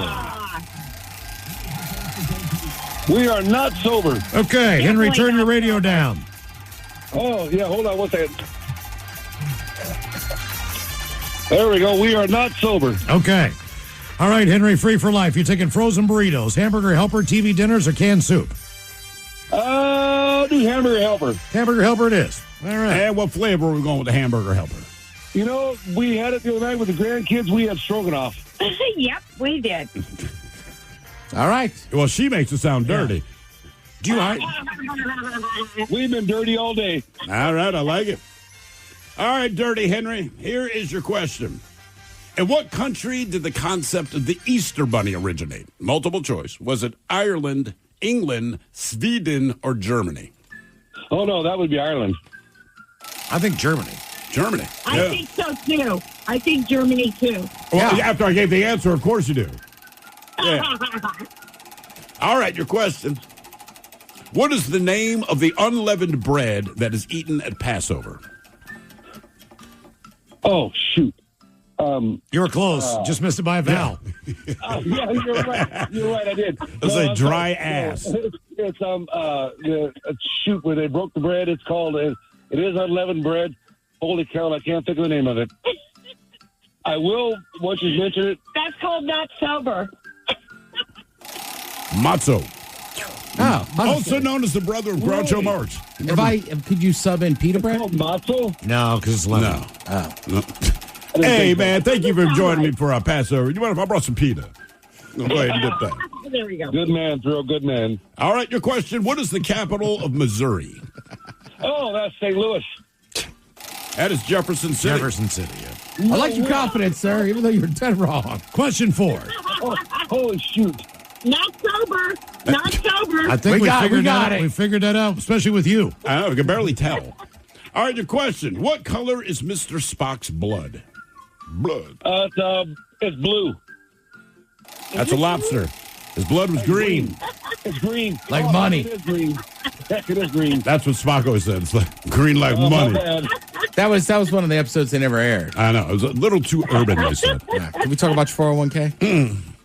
The question, what is the capital of Kansas? Oh, that'd be Wichita.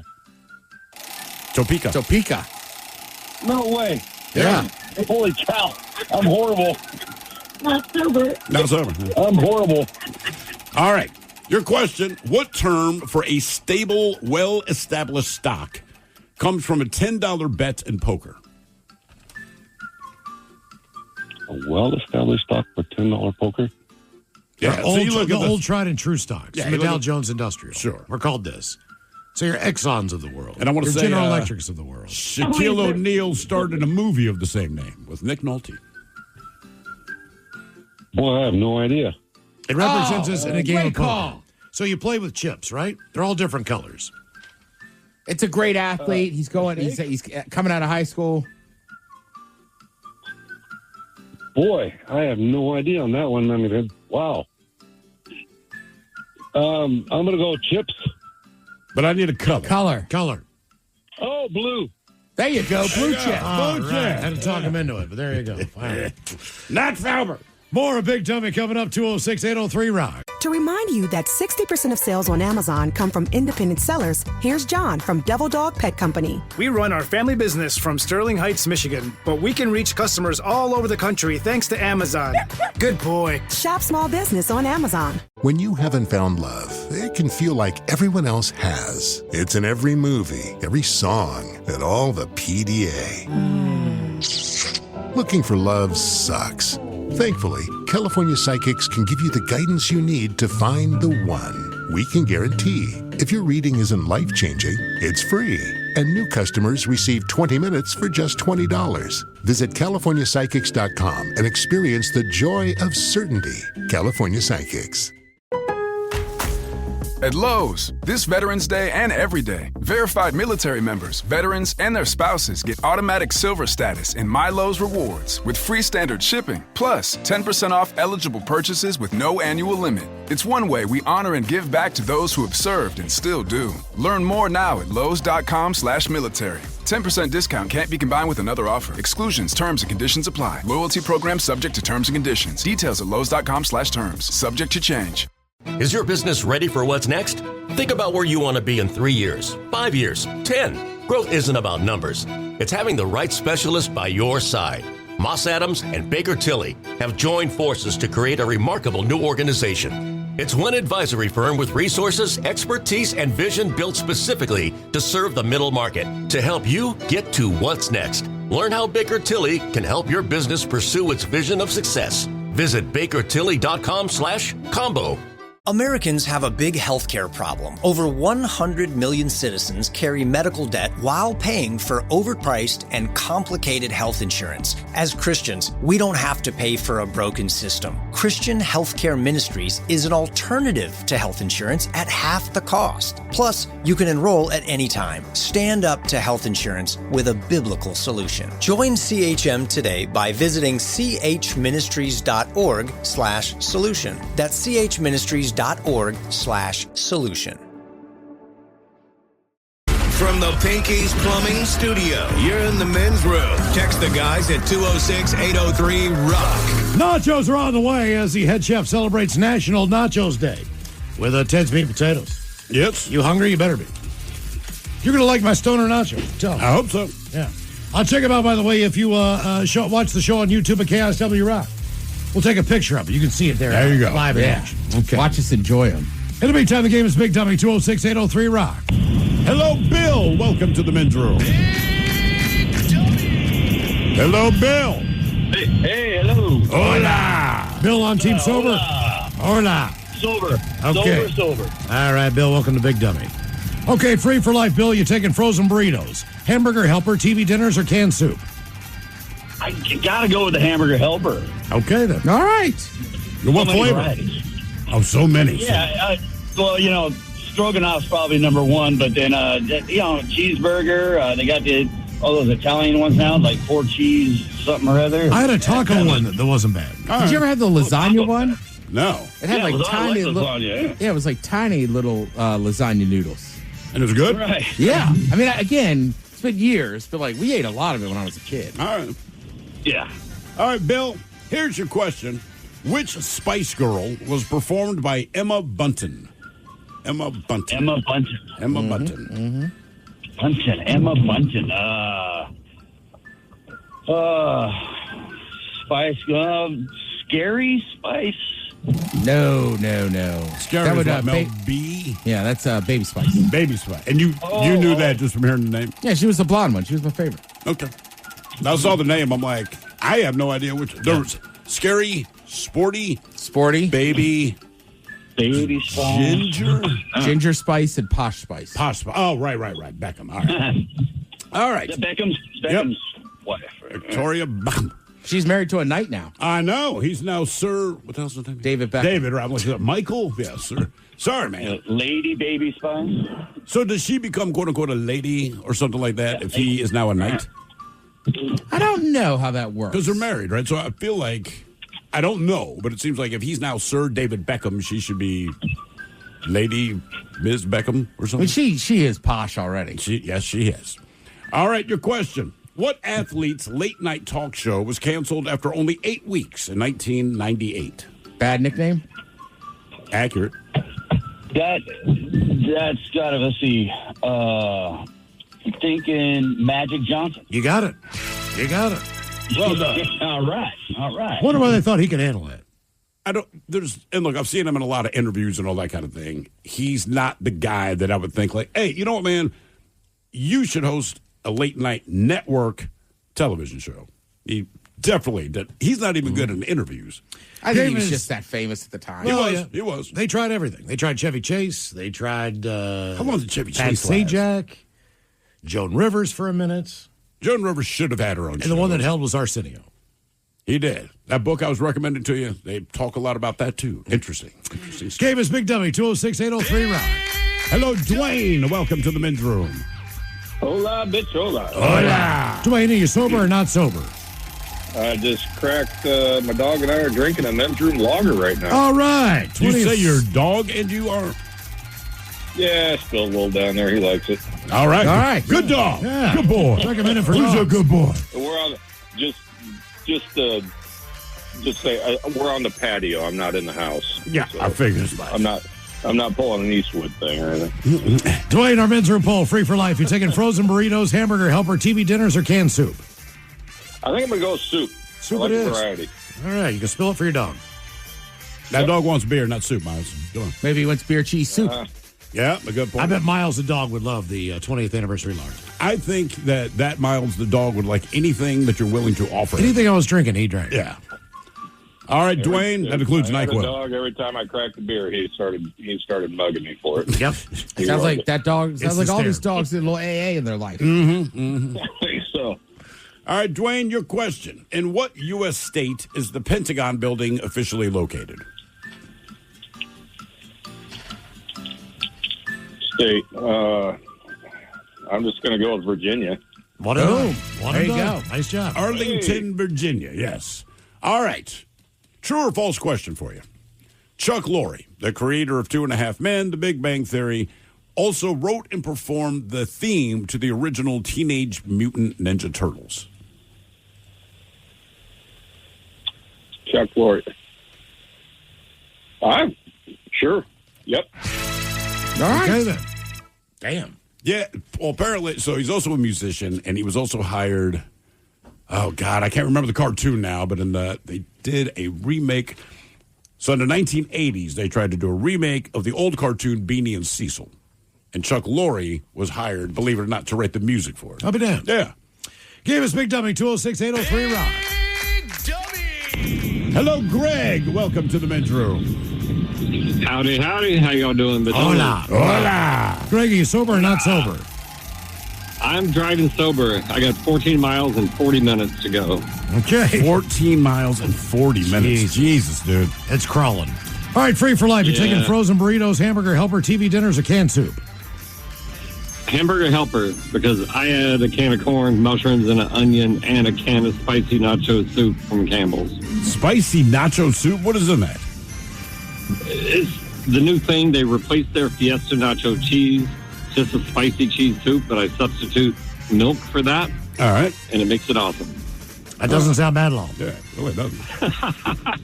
All right, Greg, here is your question. What city is Oklahoma State University located in? I'm going to go for Tulsa. I'll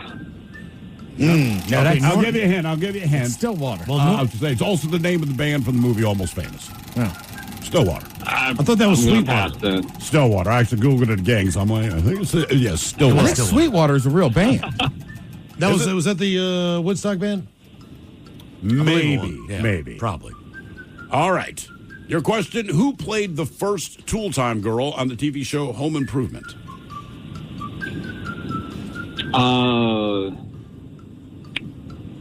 Baywatch. Oh, my God. Yep. That's her. That is her. Pamela Anderson. You got it. You got it. Nice job. Well done. Big W is the game, 206-803-ROCK. Hello, Adam. Welcome to the men's room. Hola, bichola. Hola. Adam, you on team sober or team not sober? Not sober, Miles. All right, good for you, Adam. What are you doing over there? I'm just drinking some Bud Lights. It's a work night. Nice. Okay, free for life, Adam. What are you taking? Frozen burritos, hamburger helper, TV dinners, or canned soup? What goes best with a nice cold Bud Light? I got a question for you. Does that include chimichangas and enchiladas with the frozen burritos? Why don't you ask that question again, man? No. It's not a burrito. We didn't say frozen Mexican. Chimichanga is a burrito. It's just deep fried. Technically, you are correct. Yes. Yes, you can include chimichangas. All right, then I'm going frozen burrito. Okay, I'm glad you no thought that through. enchiladas. Just chimichangas. Yeah, no enchiladas. None. All right. All right, your question. Gynophobia. Gynophobia is the fear of what body part? Hands, elbows, knees, or feet? Ooh. Elbows. Feet. Knees. Scary knees. Huh. Yeah. That's got to be a weird thing to live with. What's your phobia? Knees. That is weird. Mm-hmm. All right, your question. Normandy Beach of D-Day fame is located in what country? France. Boom. Got that one. Easy. Big W's the game, 206-803-ROCK. Hello, Ron. Welcome to the men's room. Hola, bitches. Hola. Ron, are you sober or not sober? I am sober. I'm driving an 18-wheeler up and down the freeway with the sleeper and all the amenities I could want in the back of this bad boy. All right. What are you going to impress us with? If we climb into that cab, what are we going to be amazed that you have in there? Well, we got satellite TV, TV on top. And we got the dish on top as well because I get cable. And I actually do have a smaller unit. It's a little dryer where I can actually throw a couple pieces of clothes in there and warm it up. And like the other guy said, it's ran by the AC/DC current plug in. I mean, I've got the microwave and I've got pretty much all the creature comfort from home you want. Do you have a hot plate? Yes, I do. So what is your typical dinner? Like, what could you make tonight if you want to? What do you got? Right now, I've got a T-bone steak and mashed potatoes. Damn, buddy. Damn. Good for you, man. All right, free for life there. What are you taking, Ron? Frozen burritos, hamburger helper, TV dinners, or canned soup? Oh, I'm going to Hungry Man Salisbury Steak TV dinner, baby. That's TV dinners it is. Stuff. All right. All right, here is your question. Billie Eilish sang the song to what 2020 James Bond movie? Is it GoldenEye? Also known as Urethra. No, she sang the theme to No Time to Die. No Time to Die. I don't have time for that. I just don't have time for it, man. All right, in the movie Thor, who tells Thor that his father Odin is dead? I believe that's Loki, his brother. Man, oh, man. It's half brother. I thought it was Iron Man. The Iron Man's like, hey, man, Loki's got something to tell you, bro. Give us Big Dummy, 206-803-ROCK. Hello, Kyle. Welcome to the men's room. Hola. Hola. Kyle, sober or not sober? Sober. Sober Kyle. All right, Kyle, what are you doing on our men's room poll? Free for life. Frozen burritos, hamburger helper, TV dinners, or canned soup? I'll have to go with canned soup. Soup is doing real well today. It's crushing, man. Frozen burritos aren't doing nearly as well as far as our contestants. That actually really surprises me. All right, your question. How many keys are on a standard piano? 88. One and done. I only know that because of the dueling piano bars. Oh, really? They were called 88 keys. The one on Lower Queen Anne was 88 keys. It's also the average number of keys that a janitor has on her key ring. All right, your one and done question for you. Ah, boy. Says a lot about our society. The movie Alien or the movie Buffy the Vampire Slayer? Which has more academic papers published about it? Published. Alien? Buffy. So believe it or not, I want to say Buffy has 200 academic papers published on it, but Alien is number 2 with 90 published papers written about Alien. Game is Big Dummy, 206-803-ROCK. How much do they charge for college? I'm just throwing it out there. Here's why I think Sarah Michelle Gellar is hot. Yeah, come on, man. These are published papers. Hello, Joe. Welcome to the men's room. Hola. Joe, sober or not sober? Yeah, sober. I'm driving. No, I'm sorry, Joe. All right, Joe, free for life. Taking burritos, hamburger helper, TV dinners, or canned soup? Totally TV dinner. TV dinners. What's your favorite TV dinner? Gotta go with that Stover's macaroni and cheese. All right. I don't know if I've had that. I've had it before. It's not bad, believe it or not. Quick, it's easy. I mean, honestly, the Stouffer's lasagna is probably my favorite. I mean, they've been at it for a long time, man. Yeah. Are they the first, or was Bird's Eye the first, I think? Bird's Eye was the frozen, like, vegetables and stuff. But not the dinners. I don't know if they were doing the dinner. Okay. Yeah, me and Bird's Eye, not friends. All right, your question. The Chicago Bulls take the court to a song called Sirius, an instrumental track by what prog rock band? You fired up there, Miles?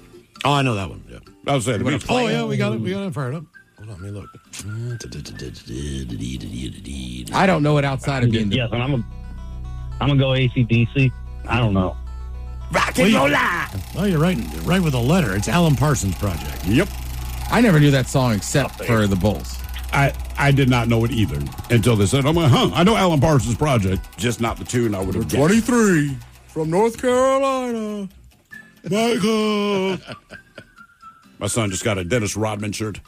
Wow. That is his favorite shirt. So he basically got a bunch of new clothes last week. It's like, Dad, I want to show you what I got.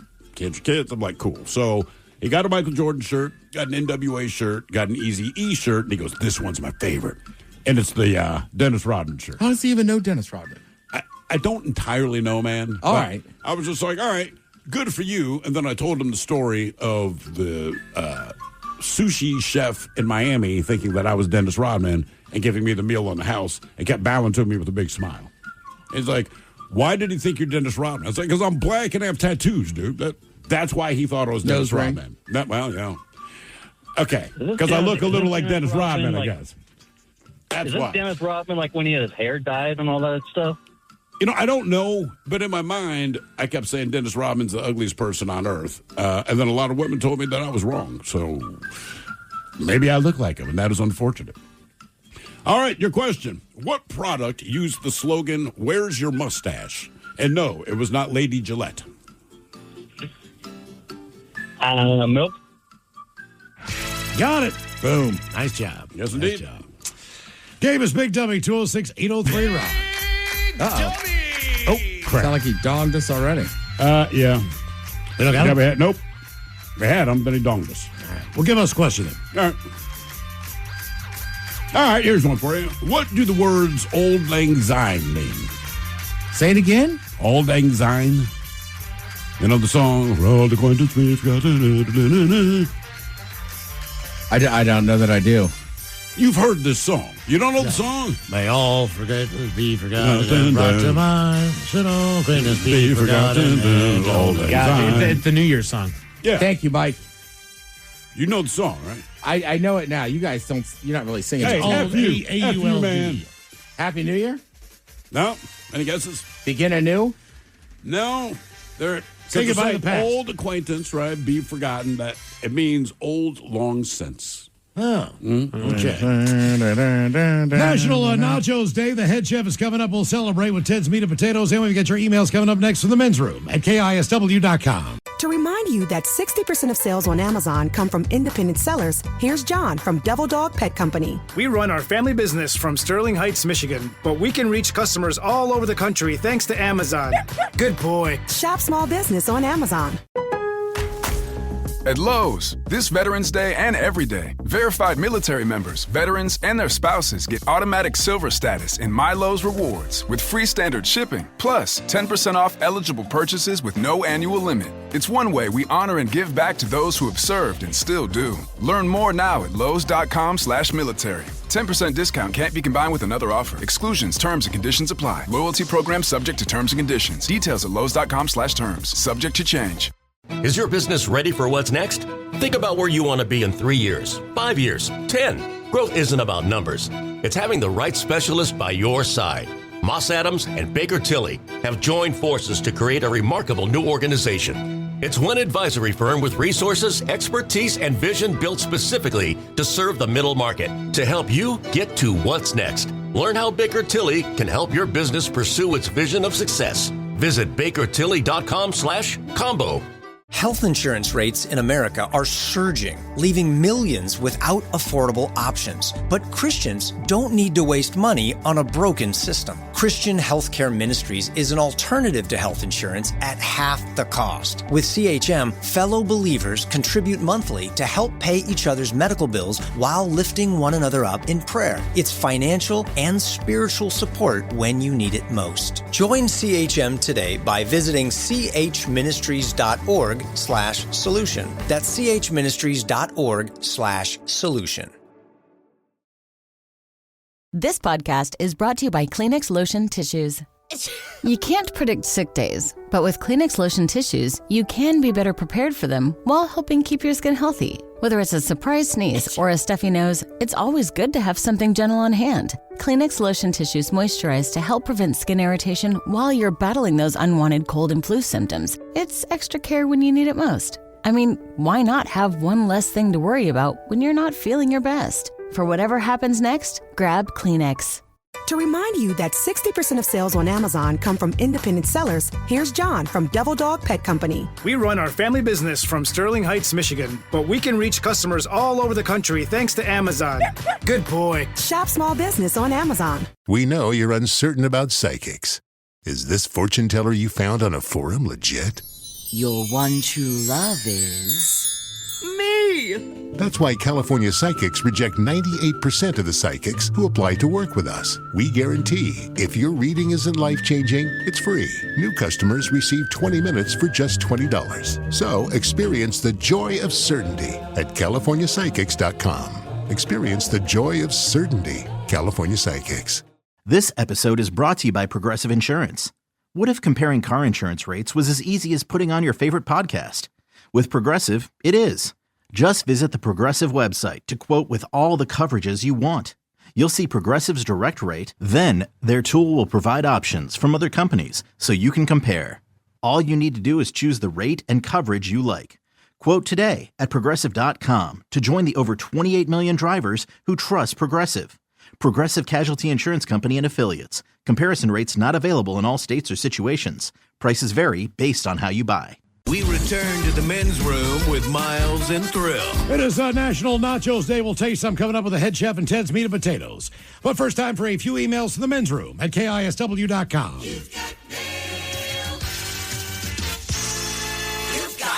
And a couple of comments here on food, nachos, and everything else from our poll. Best nachos I've ever had, guys, my mother.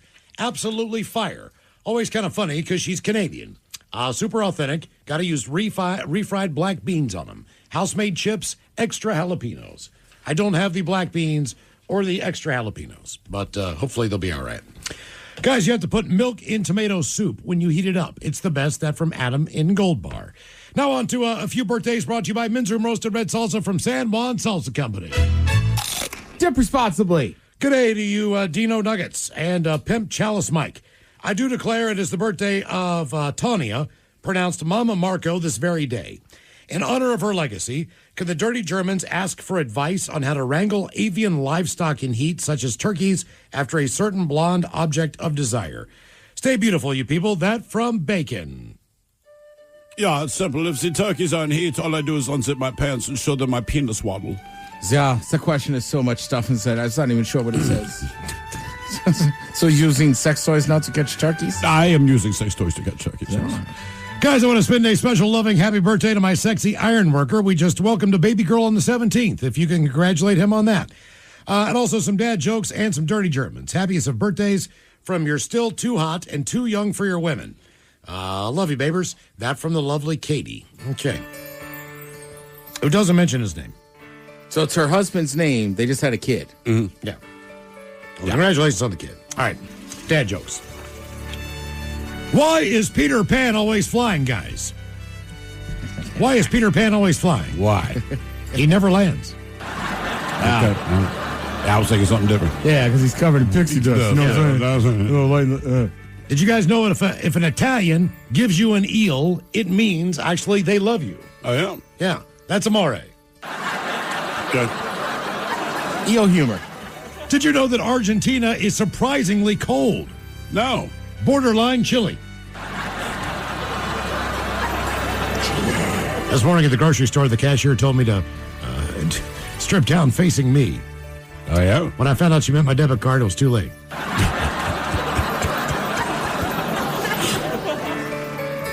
I finally bought some shoes with memory foam insoles. Oh, yeah? No more forgetting when I walk into a room I was there. And finally, just when I thought food couldn't make a phone call, onion rings. All right. That's got to be said at a restaurant when they hit the table. Mm-hmm. Yeah, why are we congratulating him on the child? It's not that he was in the one pushing and the placenta and all the pain. All he was doing was checking his phone to check out the college football scores and saying, yeah, baby, just keep pushing. Yeah, but at the end of the day, without the chef prepping some meal and putting the right ingredients is. Yeah, I'm not saying that he did not prep the meal. She just had to carry it in the oven. He added his own special relish. Hey, you don't give credit to the pan. Woman's basically the pan. Oh, she's just a pan. You're just carrying it. You couldn't have done this without him. Right? I put the ingredients in there. Right. All right, guys, here you go. Happy, happy, happy birthday. Happy, happy, happy birthday. Happy, happy, happy birthday to you, to you, to you. In communities across the country, hourly Amazon employees earn an average of over $23 an hour, with opportunities to grow their career and their paycheck. Learn more at aboutamazon.com. When you haven't found love, it can feel like everyone else has. It's in every movie, every song, and all the PDA. Looking for love sucks. Thankfully, California Psychics can give you the guidance you need to find the one. We can guarantee if your reading isn't life-changing, it's free.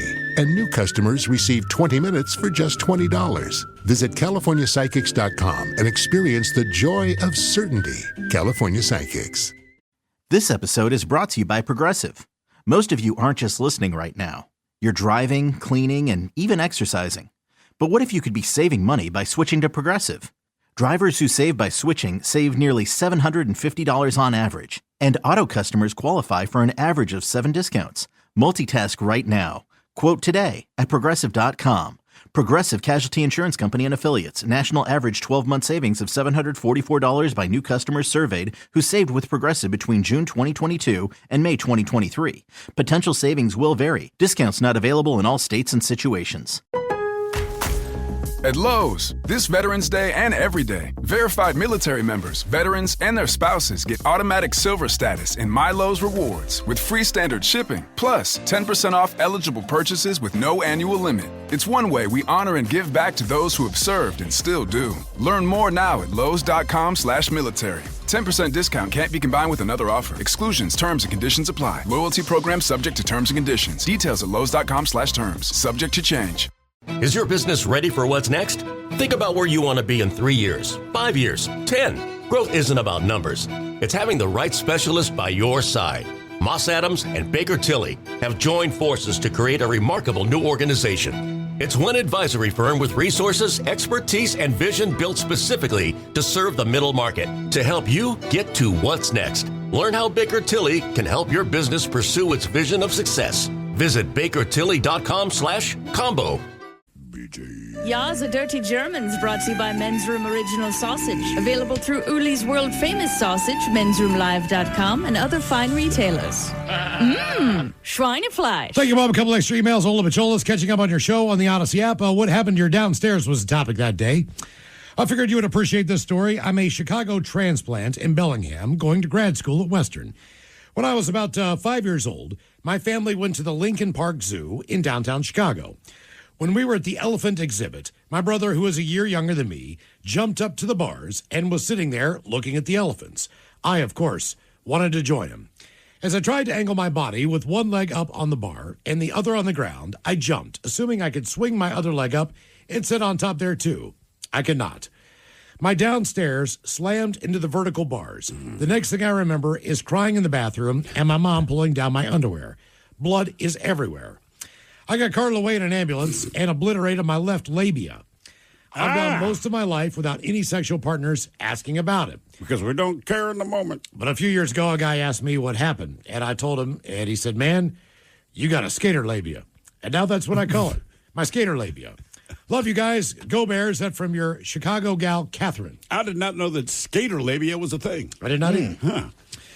Messed up travel stories. We'll do one more. Ola Bacholas catching up on the podcast. Got to the part where you talked about Miles getting cut off on a flight and then Thrill having to pretend the devil vodka and soda was not for himself. Yeah. Background story. I moved to the UK in March 2015. Decided to fly back to visit friends and family for Thanksgiving and invite a friend I'd met who I'd hit it off with to visit for Thanksgiving and then do a partial West Coast trip for a good chunk of our time there, plus Vancouver, the real one. So on the day we depart London for Seattle, my friend drives us down from Liverpool all the way to Heathrow in the midnight hour, which is about a 4 to 5 hour drive. He's driving. I've already started drinking coffee loaded with Baileys and whiskey the entire drive down.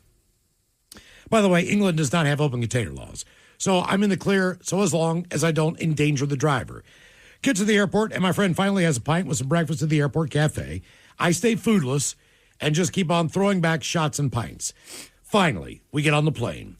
British Airways serves free alcohol on international flights, even in coach. We're departing at maybe 11 a.m.-ish, so I've already been buzzed for 7 to 8 hours. But these flight attendants are a lot more relaxed than an Anchorage Airport Chili's bartender. They continue to keep serving me more and more and more every time they push the trolley bar. 2 more airplane minis, couple more cans, few more airplane-sized bottles of wine. I am very clearly getting inebriated. But if they care, they're not showing it. I'm the guy that will try and crack jokes and talk to the people next to me like I'm sitting in a bar. but not a violent or angry drunk in the slightest, so they just keep feeding me free booze. Finally, about 2 hours before the flight lands, they finally cut me off. They pushed the trolley down the aisle one more time. I asked for 2 more bottles of wine and a can of beer. The flight attendant sighed and told me, "You can't have 1 more bottle of wine." I jokingly pleaded with her more again. I'm not belligerent, but I took that courtesy as an acknowledgement that I can't handle my stuff, but enough's enough. And she was probably right anyway. Later, bitches. That from Sean in England. Time to open wide and sample Ted's meat and potatoes. Now, here's your host, head chef of the men's room, the Ted Nugent. Head chef in the house. Thank you, folks. Thank you. It's great to be back here. See everybody here looking good. Now, today is National Nachos Day. I think first, I'm going to talk about the history of the nacho and this and that, but also there's a lot of different, to me, versions of nachos. All right. Right? You go to restaurants, that's one version. To me, if you go to a ballpark or a movie theater, that's kind of the nacho cheese. So those are almost like ballpark nachos, which, look, I have a spot in my heart for them. Sometimes I like crummy nacho cheese on my nachos. I do not. I know. It depends. Just depends. Is it still hot? That's a key. I don't like it. So, do you like not like nacho cheese at all? Not what people call nacho cheese. No, like if you gave me a nacho cheese flavored Dorito, outstanding. You like it on a cheese wit, probably. And cheese wit's okay, but I don't know. The nacho cheese at the ballpark, and not just this one, just across the country. I don't like the nacho cheese, man. It just tastes like chemicals to me. Yeah, all right. I like that vat of cheese in there, cooking in there. So like I'm saying, there's different types of nachos. You can elevate them. You can have kind of ballpark ones, whatever you want. The history of the nacho basically goes down in Mexico, right? Across the border from Eagle Pass, Texas. A lady named Ingala Nacho Añena. Basically, she created these in 1943 at a restaurant, the Victory Club. Right? So a woman comes in with a group of military officers' wives, right? Okay. Their husbands are stationed, obviously, right across the border at Fort Duncan. They go over there. They want to eat at the Victory Club. The woman running it, right, this nacho lady, she can't find the cook, goes in the kitchen, finds the freshly fried pieces of corn tortilla. All right. Right? Cuts them into triangles, adds the shredded cheese, pickled jalapeno peppers. They don't have to be spicy as hell. Quickly heated them, served them. After they had them, somebody asked what they was called. She said, well, I guess you can just call them Nacho Special. In Spanish, Nacho is a common nickname for whatever her last name is. Okay. All right. So she basically is like, hey, try them. And then, as Miles was saying, like the popularity, it spreads through Texas, southwestern United States. First appearance of nachos in English dates back to 1949. But the big one, really, in a modified version of the dish with cheese sauce and prepared tortilla chips, was marketed in 1976. The Texas Rangers bought baseball games. That makes a lot of sense, actually. Arlington Stadium in Arlington. The version became known as ballpark nachos. September 4th, 1978, Monday Night Football between the Colts and the Cowboys. Howard Cosell enjoys some nachos. Okay, so that's like the first time on national TV someone sees someone eat a nacho. And he likes the name so much that he made a point of mentioning the dish in his broadcast the following weeks. So it basically, if people got to understand, when Howard Cosell was doing Monday Night Football, that was the... Right, he was the voice. That was it. Mm-hmm. Now, Miles, you have made what you're calling stoner nachos. Stoner nachos. Tell us what was the process here? You put down a layer of chips. Then you put down a layer of shredded cheese. All right. You put more chips on top. Then another layer of cheddar cheese. Then I added men's room roasted red salsa from San Juan Salsa Dip Company. responsibly. And these are San Juan salsa chips. Excellent. Some fresh guacamole. Dip responsibly. A little sour cream and some black olives on there, which I prefer. Well, let's try them. All right. Steve, give it a shot. Yeah, man. I like that you layered the cheese. That is a key when That making is very key, man. Yeah. A lot of people, let me rephrase that. Not enough people do that. Okay. Well, and sometimes, too, when sharing nachos, the problem is all the good stuff's in the middle. Right. So everybody kind of dances around it and is afraid. And also, you have to check with people, Brad, because sometimes people order nachos and you don't realize they're just their meal. You thought they were for sharing. Tell me what you think. All right. You know what? I'm going to dig in the middle and get it. Obviously, they'd be better hot, but they're good. It's a good flavor combo. I'm telling you, man, like some shredded pork on that bitch or something like that would be outstanding. It's basic. It's all the ingredients that you need. Yeah. Right, it's just simple. Oh, thank you. Take some for mine. And you did a good job of spreading the stuff out. Yes, that is another key. Mm-hmm. Sorry, I didn't think about it when I ate a big nacho. I was still doing the segment. Yeah, well, yeah, it kind of happens. Now, according to Yelp, I got excited, man. I don't know, you got a mouthful of food. Yeah. Right. Trying to talk over it. They got away from me. I had to run over to the doctors. I'm hungry. I will say, though, Miles, you nailed the important... Ooh, the hot sauce. You nailed the important part. You got to try with that. First of all, double layer the cheese. There's a lot of restaurants, and I do get it because it's food costs and all that kind of thing.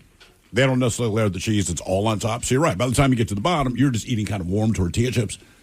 But the places that put a little love and care, it's one of... You never get a bad bite. Yeah. You almost never get a naked chip, and that I'm deeply appreciative of. That salsa is great. Well, I think, too, it also has to do with some of the restaurants and what kind of chips you're getting. True. Now, according to Yelp, these are the best nachos in the Seattle area. All right? Okay. We'll see how many you guys have been to. Foga Colcian Mexicana. That's on Capitol Hill. That was by... You ever been there? Mm-mm. It is delicious. Yes, I have. And if I remember correctly, I believe they make their tortillas and tortilla chips in-house. I believe I know the guy that owns that place, or at least the guy that was a co-owner when it opened, and you vaguely know his wife. Okay. She was a bartender at Toy back in the day. Oh, yeah, of course. All right, so her husband... Oh, no Edgar. kidding. Yeah, Edgar. I believe that's his place. And He's it was also got Viva Mexico in DuPont, Washington. Mm-hmm. Another one that makes the list, according to Yelp, is Red Star Taco Bell in Fremont. Yeah, good stuff. Come on. I will. Red Star is one of those weird, like, American taco places where they have, like, I've had their Philly steak cheesesteak taco that's good, but also their actual authentic tacos and nachos are very good too. Amazing. Yeah, Red Star, I give 5 stars. Yeah, Red Star is a great place to go. Yeah, 5 red stars. That's what they should call it. And Miles will agree with me. At any given moment, you might run into Funk Love in there, too. That's very strong possibility. I see him every time I'm in there. Taqueria Tequila. I believe that's down in Belltown. I know I used to go there. Okay. They're on the list for best nachos. La Cabrana. Where is it? Bitter Lake. Not familiar with that area very well. Is it Bitter Lake by us? Isn't that North Seattle? It is North Seattle. It's basically on the other side of 5 from us. That's where the actual lake is. So it's what's probably the name right of it there in again? Greenwood. La Cabana? I might have to look for that because, yeah, we're close to that, wherever it is, if it's a Bitter Lake. Now, this one on the list, I can stand for. I can attest to it. I've had them there. They're great. Matador. Yeah. Now, they say the the Matador and Ballard, but all the Matadors are great. They're fantastic. You know what? You know who likes the Matador now? Oh, Officer Smith. They opened one in Charleston, South Carolina. For real? Really? Yeah. I mean, damn. So wait, there's here in Seattle and is there anywhere in between? Or is it just on the coast? Well, they're in Seattle, right? There's one over on the east side, I still think. And then, yeah, he opened that one in Charleston. Then I want to say he opened one in Greenville. Okay. So, yeah. I don't really know. There might be one in Portland, but Matador's solid. And honestly, coming from somebody that can't eat too much spicy stuff, their jalapeno poppers are amazing. They are. Yeah, they're dope. Taco City Taqueria in Columbia City. I mean, honestly, most places in Columbia City I like. I was getting her to say the same thing. Los Cansalones. That's in Chinatown. I don't know what to think of Chinatown for nachos. Nachos, yeah. You get it. What do you got there, Sorry, Mike? I'm going back to the Matador here. So, yeah, they're all over Seattle. They are in Boise. They're in Southeast Portland, Northwest Portland. And then they are in Charleston, Charlotte, and Greenville. Yeah, man. And nothing in between. No.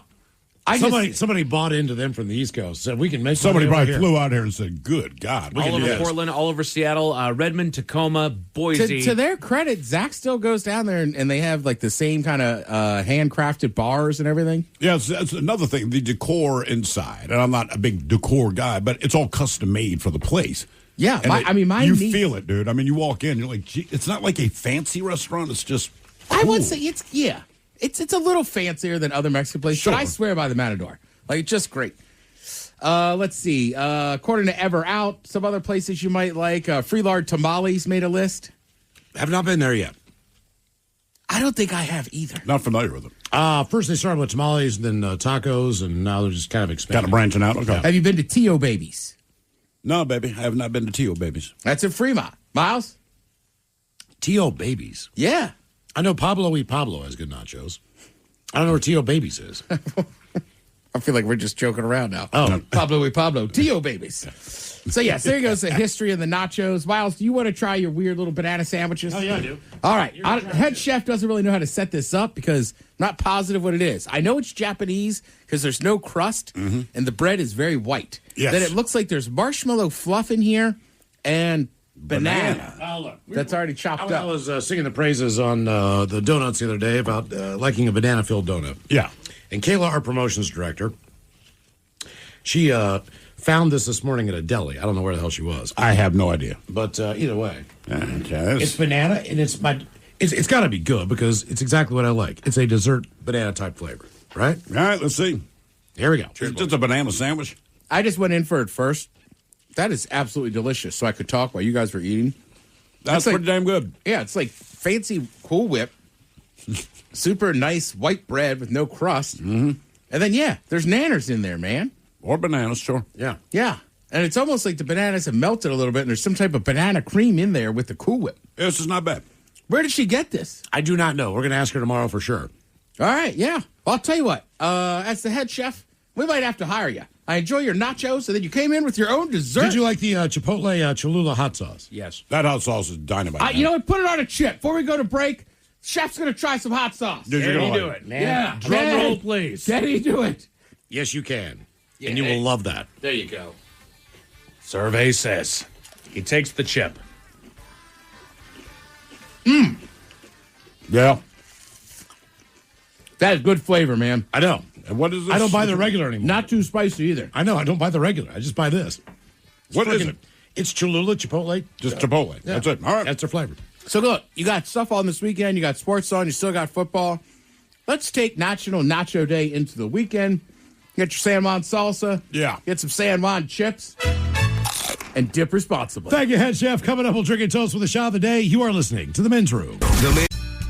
In communities across the country, hourly Amazon employees earn an average of over $23 an hour, with opportunities to grow their career and their paycheck.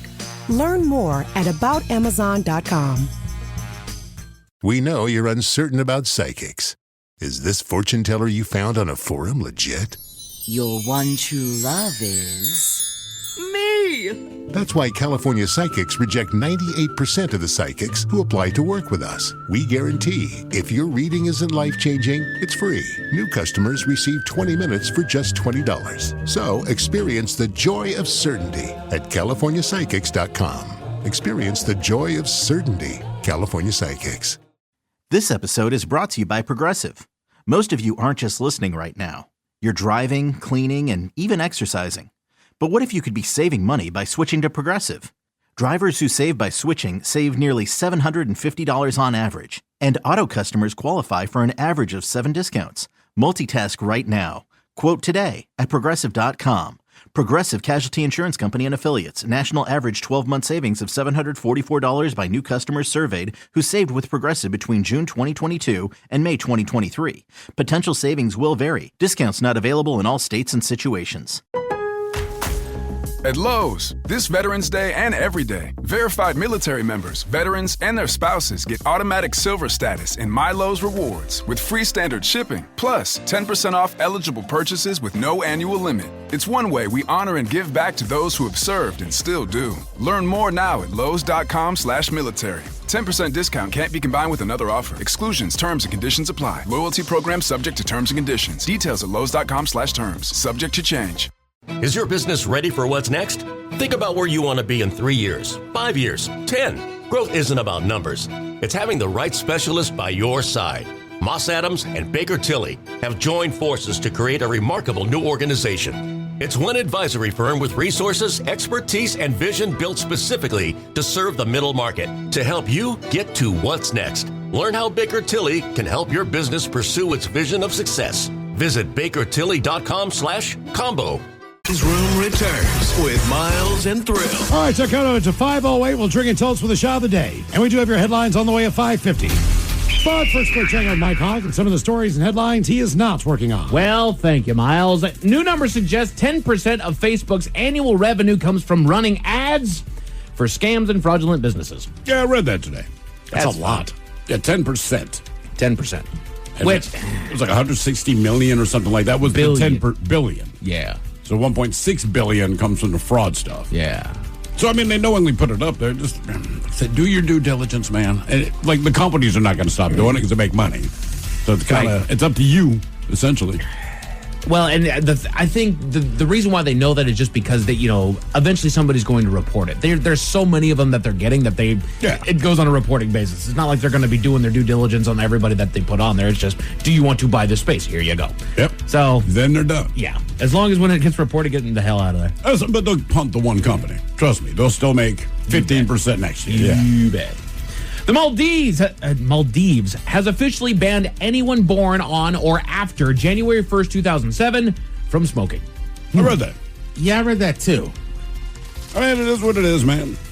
It's its own growing trend because I feel like Hawaii at least talked about it. I don't know if they implemented it, that they were going to raise basically the taxes on tobacco products. No, Washington State did. Well, they were going to raise it to like stupid levels, to like a 75% tax or something like that, 100% tax. Because Canada does it, Washington certainly does it. Some states do, some states don't. Just depends on the state. Right. Basically, Florida, they hand them to you because you landed. They can't have a cigarette, right? Enjoy that. The only thing that frustrates me is like at some point, you got to have smoking areas for people.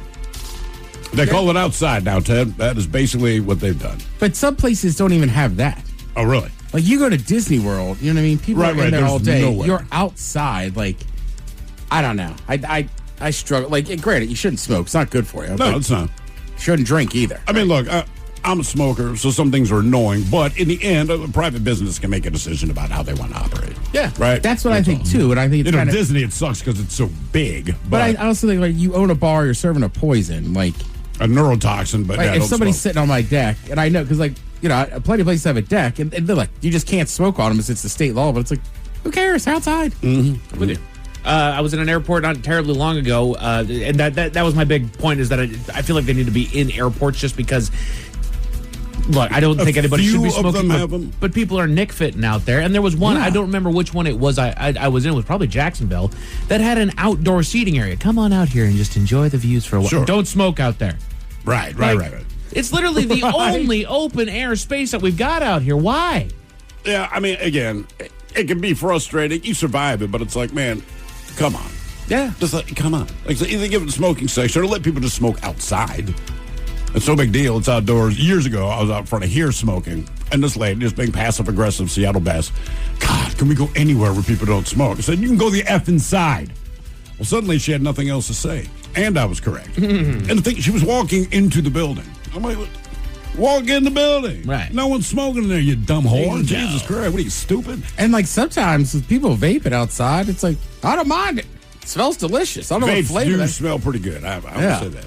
Nearly 2/3 of young Americans have considered moving abroad. All right. Off of their bed. Is that a new stat? I feel like people in their 20s are always talking about moving overseas. Yes. And again, it doesn't necessarily have to be a reflection on how the country is going. Sometimes people want to adventure. To see the world. Right. Yes.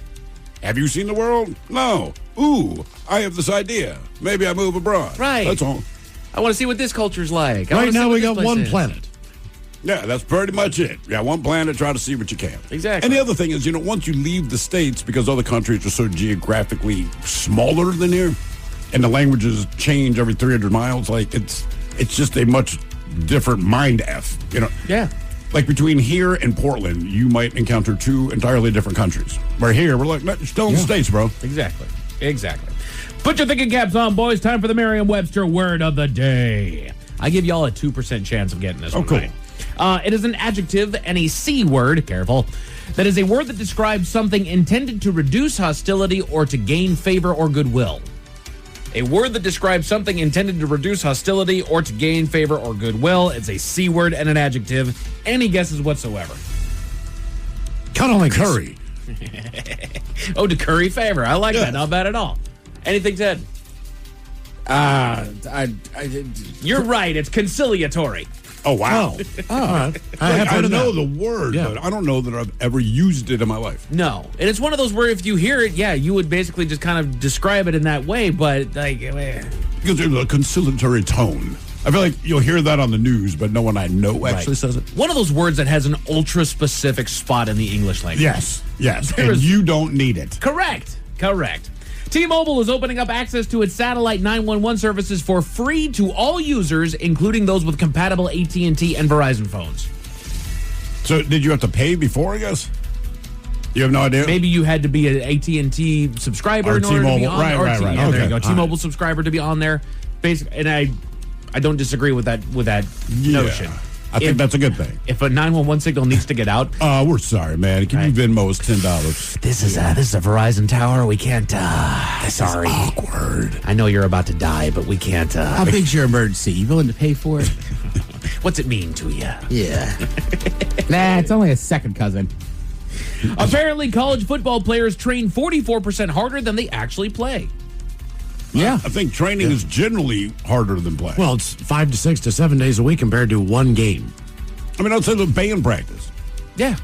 Practice the same song 12 times with the same guys 3 times a night. And then when you play it once. Screw the same song, dude. The same part of the same song. Right. How many times do we go through whatever? In theory, when you get to Saturday, that should be the fun, enjoyable day of the week. Yeah, the thing you've you want trained to do. so hard, you've practiced so hard, you've done all those drills, that this is, in theory, the easy fun part. Right. And it is the fun part, right? And you steamroll. I mean, that's why you wanted to do it. It wasn't like, man, I don't care if I play on Saturday, coach. I just want to be in practice. No one has ever said that. Right. Ever. Well, I mean, look at MMA fighters, right? A lot of them will tell you, like, fight night not the problem. Right. It's those 3 months at camp where it's like, I'm dying out here. Right. Great job of winning the game, boys. Hey, good news. Practice on Monday. Well, think about it when they show, like, just different athletes, they're even in their off-season training. Like, he's on a beach running up a hill with a parachute on his back. That is not fun. No. They are not there because this is bringing them enjoyment. It's just that when they get to the field or the court or whatever they do, you see the payoff, right? Well, look at NFL, right? Traditionally, everybody gets you play on Sunday, you get Tuesday off. Now, Monday's not the hardest day, but you still got to come in and do some stuff. Look at those locker rooms erupt when the coach goes, I'll see you on Tuesday or Wednesday.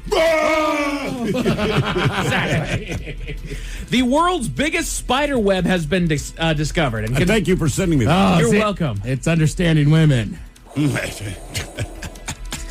How many arachnids do you think are in the world's biggest spider web that was discovered? Do they know? Yes, they do did a know. rough estimate. And the spider web itself, it's on top of a cave, I believe. Yeah. And it's like 1,600 square feet or... Ooh, I don't know those dimensions. I can't remember if it's 1,600 square meters or 1,600 square feet, but I mean, like, it's bigger than your apartment in Seattle. What kind of spiders? Do we know that? Doesn't matter. And I don't Spiders. know. I mean, if they're tarantulas, that's going to spread. Yeah. It's... 111,000 spiders. In this thing. Jesus. Yeah. Yeah, bro. We've all walked through a spider web. Yeah. Imagine walking through that. Imagine falling into that. All I said to Mike was, so these guys kind of discovered it doing something else. I don't think they were looking for that specifically. Hello. And so Mike sent me that today, and I just said, brother, had I been the man who discovered this, you would have heard my scream around the world. So let's learn some more. Oh, The cool. Men's Room Top 10. The Men's Room Top 10.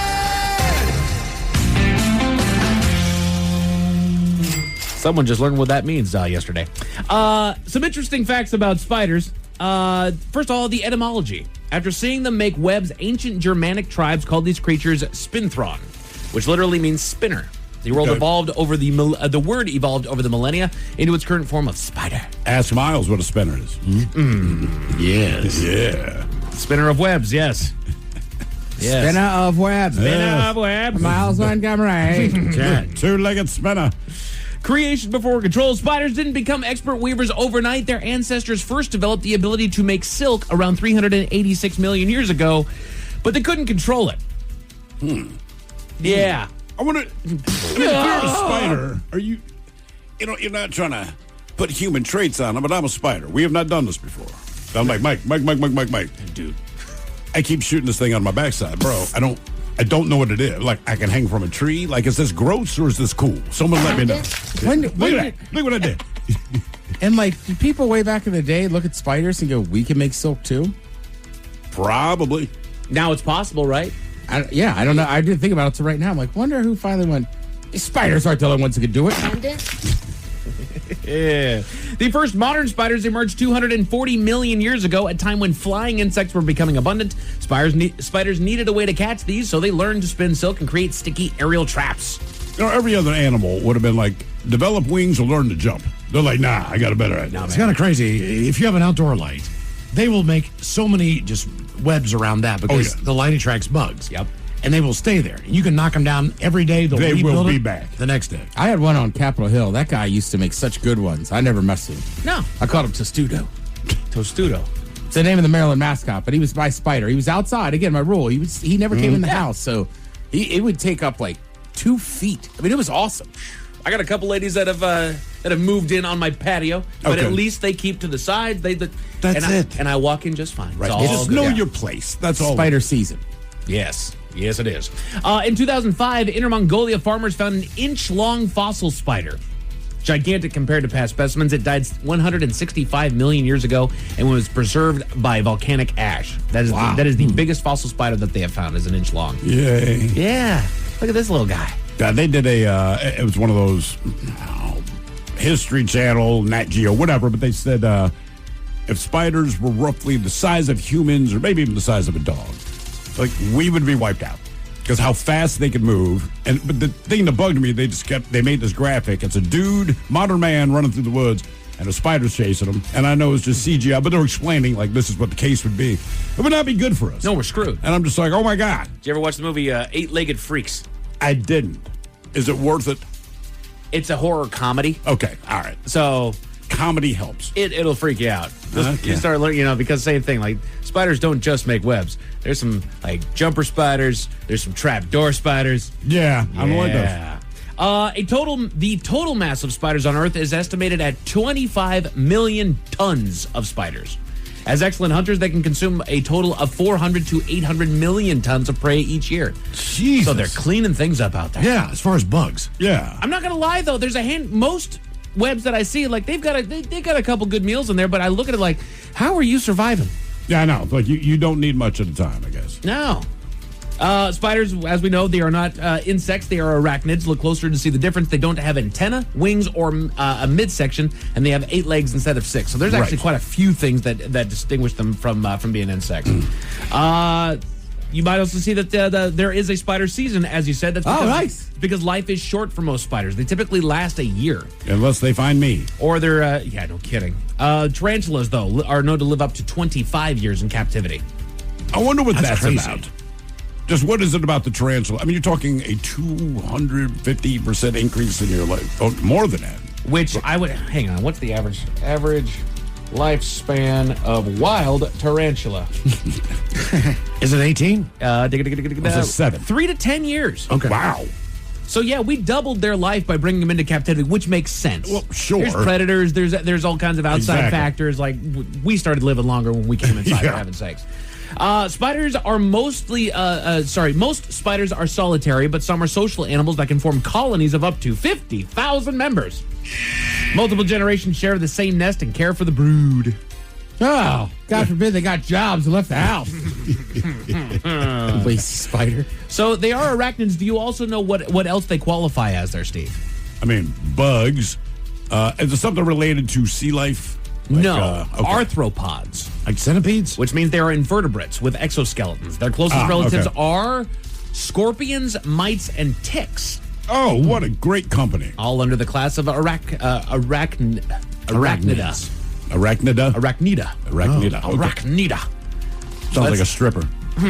Ladies and gentlemen, please welcome Arachnida to the poll. She would have a sexy damn dance. Because she has 8 legs. Yeah. 4 vaginas. Did you know that spiders can't chew?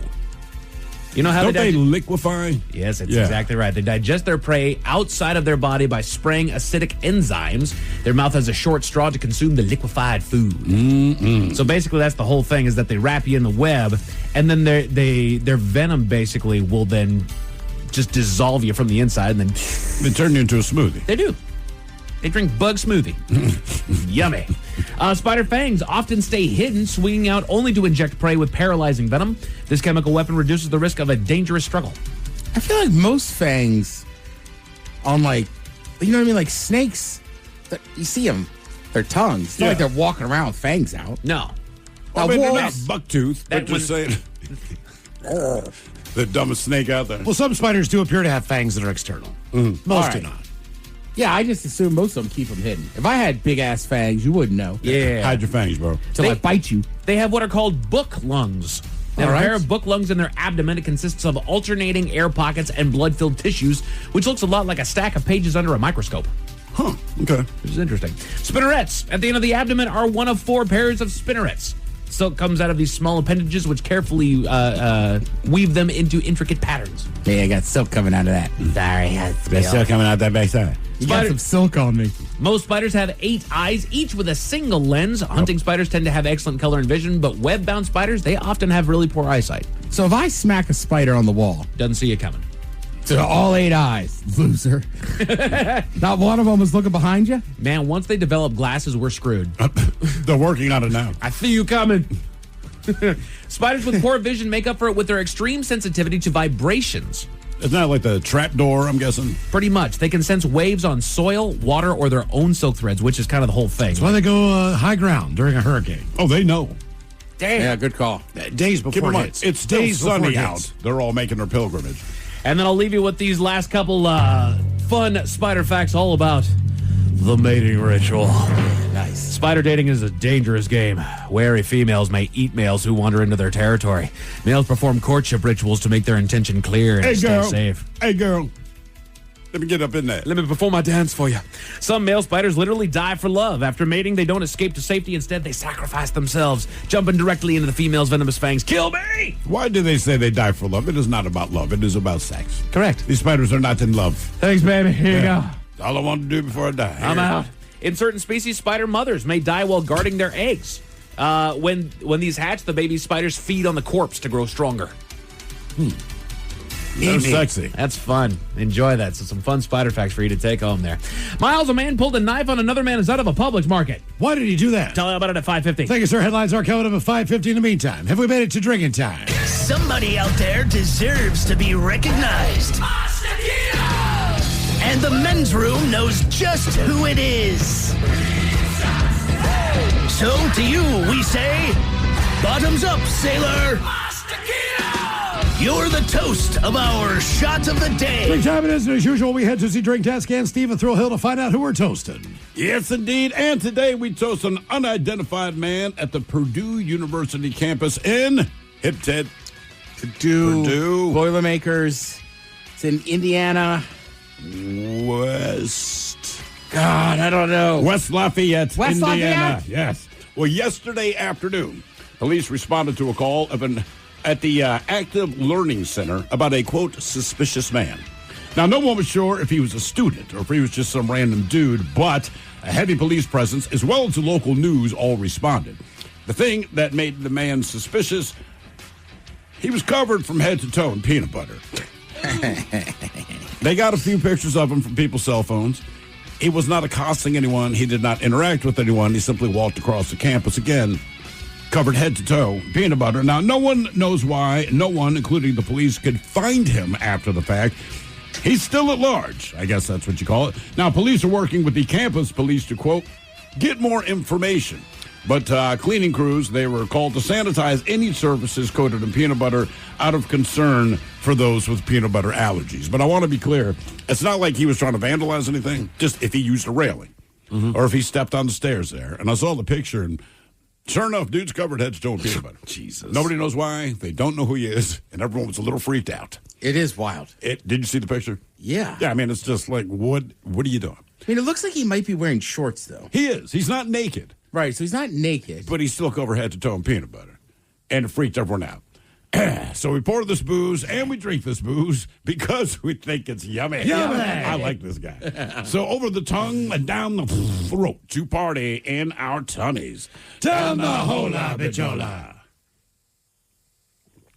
All right, let's get a contestant now in line for Profile This, 206-803-ROCK. Profile This is next. To remind you that 60% of sales on Amazon come from independent sellers, here's John from Devil Dog Pet Company. We run our family business from Sterling Heights, Michigan, but we can reach customers all over the country thanks to Amazon. Good boy. Shop small business on Amazon. This episode is brought to you by Progressive.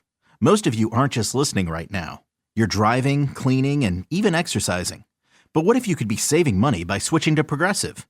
Drivers who save by switching save nearly $750 on average, and auto customers qualify for an average of 7 discounts. Multitask right now. Quote today at Progressive.com. Progressive Casualty Insurance Company and Affiliates. National average 12-month savings of $744 by new customers surveyed who saved with Progressive between June 2022 and May 2023. Potential savings will vary. Discounts not available in all states and situations. At Lowe's, this Veterans Day and every day, verified military members, veterans, and their spouses get automatic silver status in My Lowe's Rewards with free standard shipping, plus 10% off eligible purchases with no annual limit. It's one way we honor and give back to those who have served and still do. Learn more now at Lowe's.com/military. 10% discount can't be combined with another offer. Exclusions, terms, and conditions apply. Loyalty program subject to terms and conditions. Details at Lowe's.com/terms. Subject to change. Is your business ready for what's next? Think about where you want to be in 3 years, 5 years, 10. Growth isn't about numbers. It's having the right specialist by your side. Moss Adams and Baker Tilly have joined forces to create a remarkable new organization. It's one advisory firm with resources, expertise, and vision built specifically to serve the middle market to help you get to what's next. Learn how Baker Tilly can help your business pursue its vision of success. Visit bakertilly.com/combo. In the UEFA Champions League, every moment is a story. Bukayo Saka scores! And every great story needs an audience. The UEFA Champions League. Stream every goal, every game, live exclusively on Paramount+. In communities across the country, hourly Amazon employees earn an average of over $23 an hour, with opportunities to grow their career and their paycheck. Learn more at aboutamazon.com. If you're still waiting for a sign, here's another one. At California Psychics, we reject 98% of the psychics who apply to work for us. So we only connect you with the best. That's how we can guarantee if your reading isn't life-changing, it's free. And right now, new customers receive 20 minutes for just $20. If that's not a sign, I don't know what is. Dramatic sound effect incoming. Experience the joy of certainty at CaliforniaPsychics.com. Is your business ready for what's next? Think about where you want to be in 3 years, 5 years, 10. Growth isn't about numbers. It's having the right specialist by your side. Moss Adams and Baker Tilly have joined forces to create a remarkable new organization. It's one advisory firm with resources, expertise, and vision built specifically to serve the middle market to help you get to what's next. Learn how Baker Tilly can help your business pursue its vision of success. Visit bakertilly.com/combo. The Men's Room presents Profile This. And Stephen Throwhook to please everyone on Profile This is played. I sure can, Miles. It's a simple game where we share with you a real-life news story, something that happened right here on planet Earth. Earth. And as you listen to the story, based on the stereotypes you believe to be true of people and the decisions that people make, we'll ask you what it is you think makes a story a story. Hello, Dave. Welcome to the Men's Room. Liquor and horse. All right, Dave, you understand how this here game is played? Yes, I do. Fantastic. You have your choice today of 3 stories. We offer you Animalize This, where you guess the animal responsible for causing the problem. We also have Bite Me. In other words, what did someone find in their food? And finally today, we have Seriously, where you guess the petty conflict that led to violence. Go with Bite Me. Just eat it. Get yourself an egg and beat it. All right, we talked about this earlier today during Big Dummy. Canned foods. Canned foods are popular for a reason. They're cheap, they're convenient, and on occasion they can be quite nutritious. However, for one man in Minnesota, his quick canned dinner turned into what we'll call an unsettling experience when they opened a can of Chef Boyardee's spaghetti and meatballs. And then he found something unusual inside. The man posted a video showing the discovery. This clip's been viewed over 26,000 times. Now, in the video, he goes by Mr. Squirrel. In the video, Mr. Squirrel holds up the open can to the camera and says, quote, "Everybody, I just opened this can of Chef Boyardee, and look." Then he pans the camera a little closer, and he says, "Look at that." Now, on top of the thick tomato sauce is something gross. And he says this is real. I just opened this. Now, he wraps up by warning others to always check their packaged foods before consuming them. Now, food scientists say the entire point of canning is to prevent exactly this sort of thing.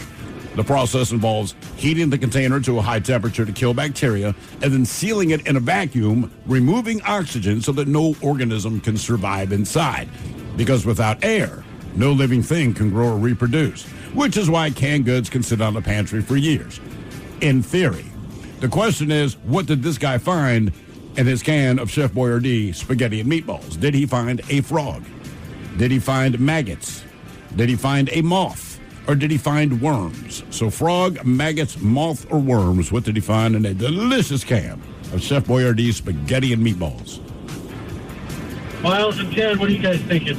Dave, I'll go maggots. Yeah, I don't know. I think it's a tiny little frog. Just been in there living, man. Just living his best life. Yeah. Swimming in sauce.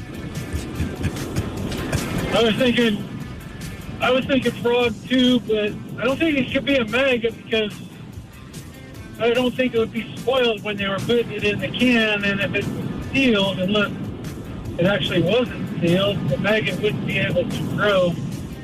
Just to be different, I'll go moth. Moth, okay. What did he find in his can of spaghetti and meatballs there? A frog, maggots, moth, or worms? We'll find out next. That was a tease. You are listening to The Men's Room.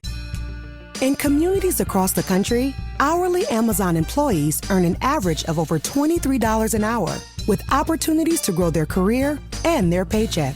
Learn more at aboutamazon.com.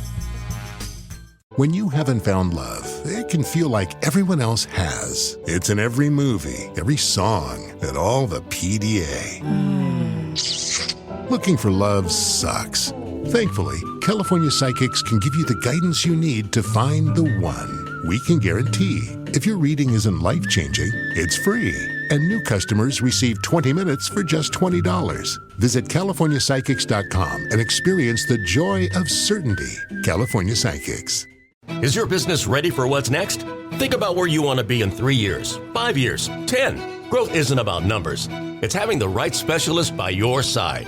Moss Adams and Baker Tilly have joined forces to create a remarkable new organization. It's one advisory firm with resources, expertise, and vision built specifically to serve the middle market to help you get to what's next. Learn how Baker Tilly can help your business pursue its vision of success. Visit bakertilly.com/combo.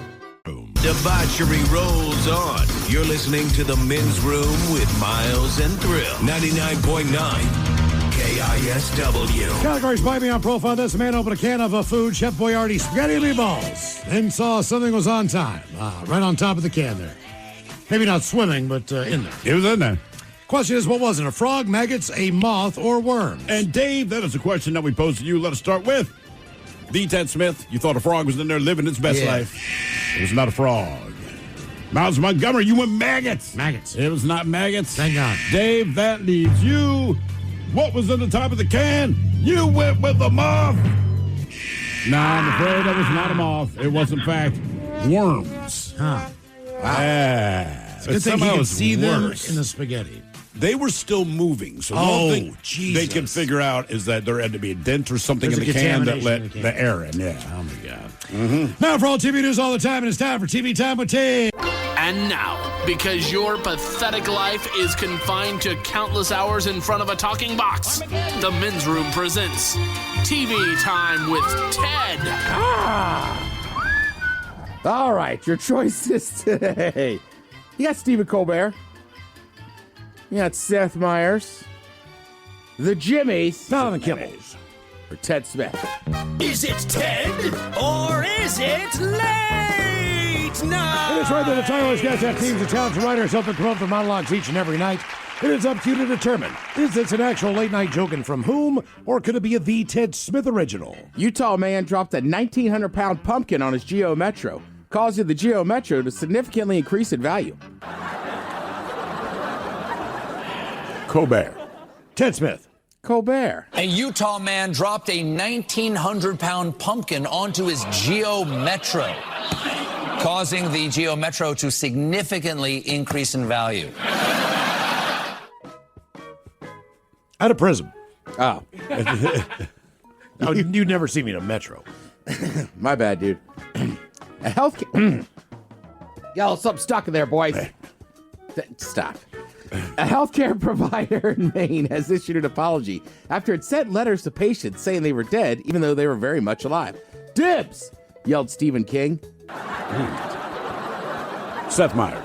Fallon. That's Seth Meyers. The largest healthcare provider in Maine has issued an apology after mistakenly sent letters to more than 500 living patients that said they were dead. Dibs! Yelled Stephen King. A new study has released the states with the highest number of 1% income households. And I will save you some time. If you love sailing and have a neighbor named Buffy, your state is on the list. It's either Myers or it's you, Ted. I'm going to go Ted. Damn it! That was me. Yeah, that was a good one, though. Yeah. I know people love sailing. I bet you do. I'm sure you do. I'm sure I'd love to. Yeah, like I get it. People have boats, pontoon boats, lake boats. I know a lot of people with boats. I know very, very, very few people with sailboats. Sailing. TikTok is having their first ever award show, and it's airing on Tubi. TikTok was like, how do we take something everyone is on and show it on something nobody is on? Fallon. Colbert. Fallon. TikTok just announced their first ever award show, and they're airing it on Tubi.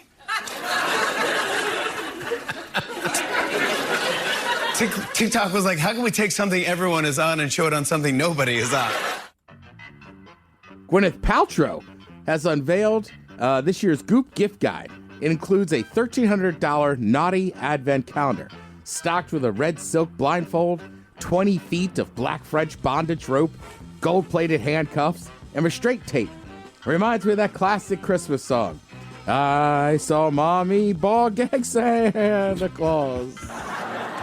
It's got to be Colbert. Yeah, it's Colbert. Gwyneth Paltrow has unveiled this year's Goop holiday gift guide, and it includes a $1,300 naughty advent calendar stocked with a red silk blindfold, 20 feet of black French bondage rope, gold-plated handcuffs, and restraint tape. Reminds me of that classic Christmas song, I saw Mommy ball gag Santa Claus. So last night, right, there was some hockey. Like I said, it's tough for me to get into hockey or basketball right now. Was that hockey? I don't know. I mean, if you're a Shark. Yeah. Well, they beat the Jets. So like I was watching hockey. I watched a little Maction. I was like, yeah, maybe I'll watch a movie. So I turned on this movie called Friendship, right? It's on Netflix right now. Is it terrifyingly sad? It is, I will say this, it is a very dark comedy. Okay. But it is funny as hell. All right. But there's some moments where you kind of go, is this going to get better? Like it's one of those, right? Does it? Just know it is. I don't know how to answer that. No. It's a dark comedy. I mean, have you ever seen Detroiters? No. Was that a TV show? Yes. Okay, I vaguely remember it, but I never saw it. How about, what's it? God, I'm trying to think of that guy's name. Tim Robinson. Right? Okay, so yeah. he's in that other show where he always kind of plays like a quirky, kind of weird character. All right. So he's kind of in that same role. Paul Rudd is kind of like cool Paul Rudd from whatever. They're neighbors, but it's just about male friendship and this and that. It just, again, I don't want to give too much away. I will just say this. It is very dark. There is sometimes you don't know if it's going to be good or bad. And then there's just some lines. Like I almost cited, I'd do like a water spit take. I was like, God damn. All right. Like, that's really good. I was stone sober.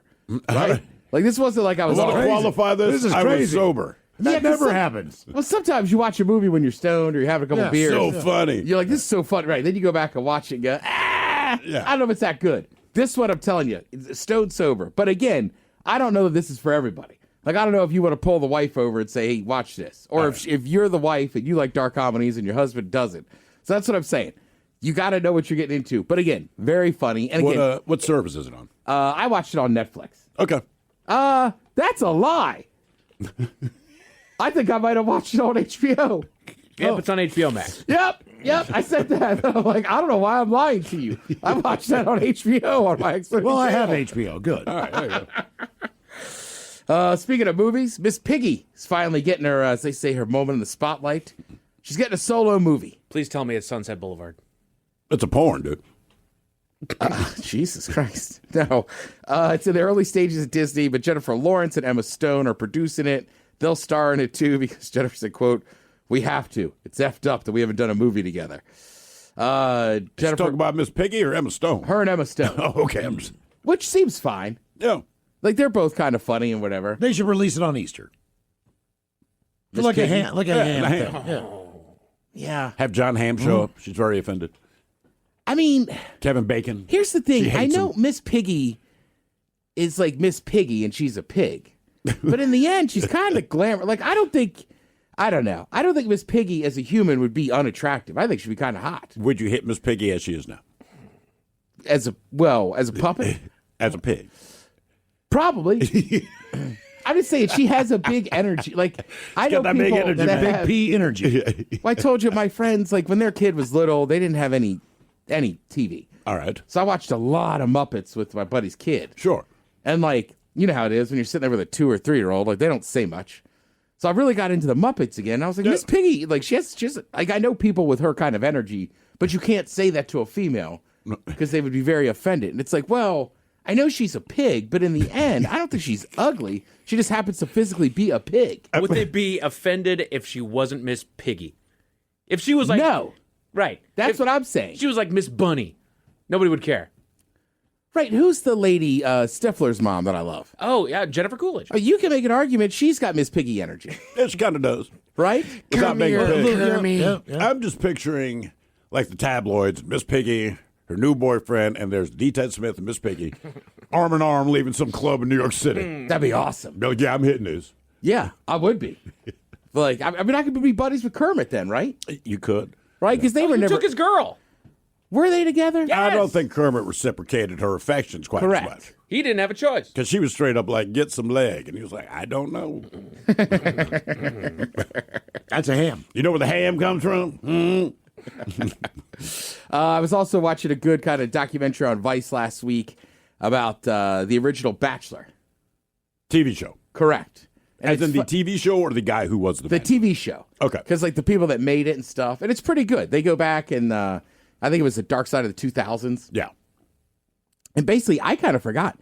Like the guy that had made that show, he started with making Who Wants to Marry a Millionaire. Okay. And people were like, we kind of want a different version. He makes The Bachelor. It gets panned, right? Like nobody likes it.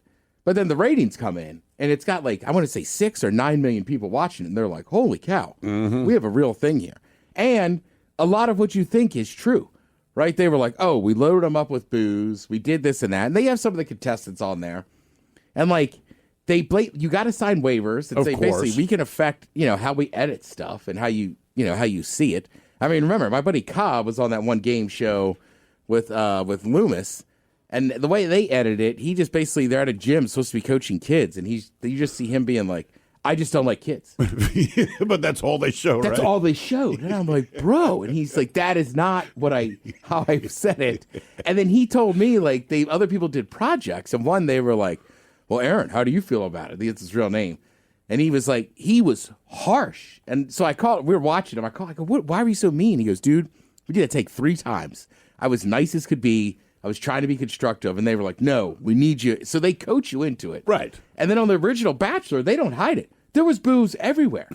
And then even like the director, the guy that came up with it, he encouraged everybody working there to booze. The one guy kind of laughing, he goes, look, there was so much drinking on that show behind the scenes and on the scenes. He goes, eventually I had to quit. He goes, I can't even drink anymore. And he's like, because I drank so much of that show. Damn. He goes, you got into a habit of basically getting kind of drunk every day at work. Was like lifestyle. Okay, yeah. But I also like, too, that, like, look, you could look at one side of that story and just be like, God, how hard. They were so mean. They set these girls up, this and that.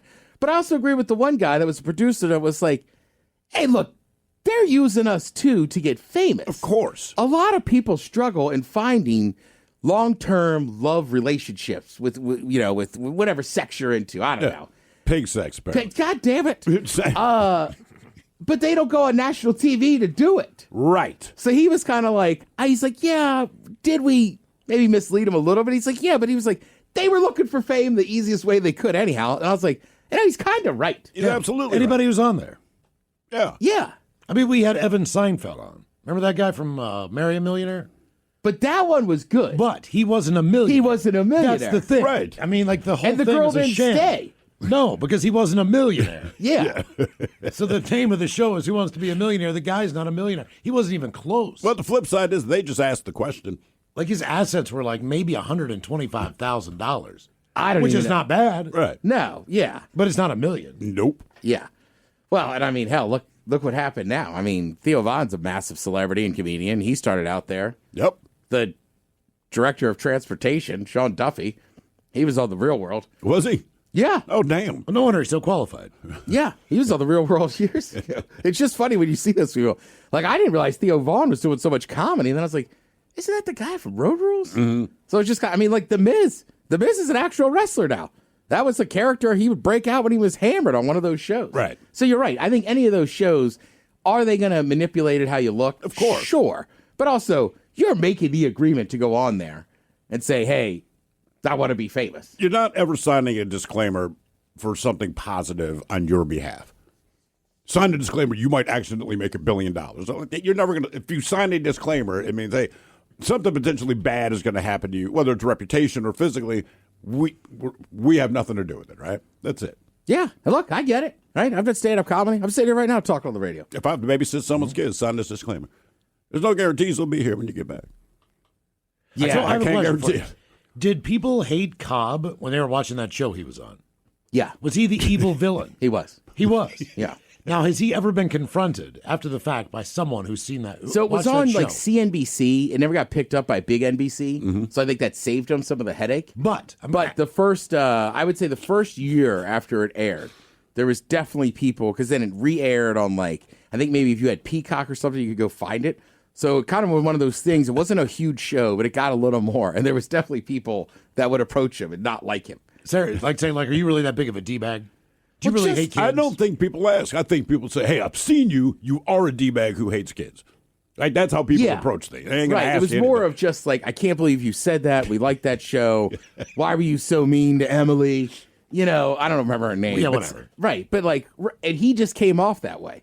And look, in their defense, he says things very confidently, and sometimes I gotta be like, no, you're wrong, though. And he'll be like, oh, all right, yeah. So, I mean, I've had, like, so yeah, it was, I think they just were Okay, like, all right. I mean, because Cobb's such a nice I dude. know that's what I'm saying. He's one of the nicest guys in the world. I can't imagine But he's him getting- also so kind of deadpan and calm.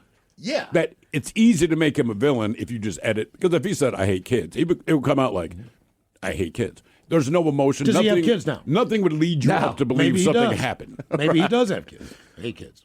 Well, and listen, I mean, I could do it, but if you've never coached or anything and somebody just puts you at a gym and goes, hey, there's 2 teams of kids running around like maniacs, they're like 8, you got to get them to play hoops. Yeah. It's a little bit tougher if you don't have a background. Now, he doesn't have a background in that.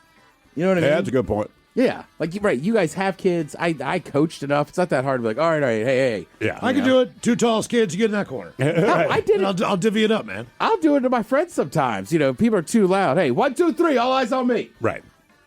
But that's the only thing they'd show. Just me yelling at people. That's it. You got some football tonight. You got the Broncos and the Raiders. We'll have too much fun with that one, folks. Maybe it'll be a game.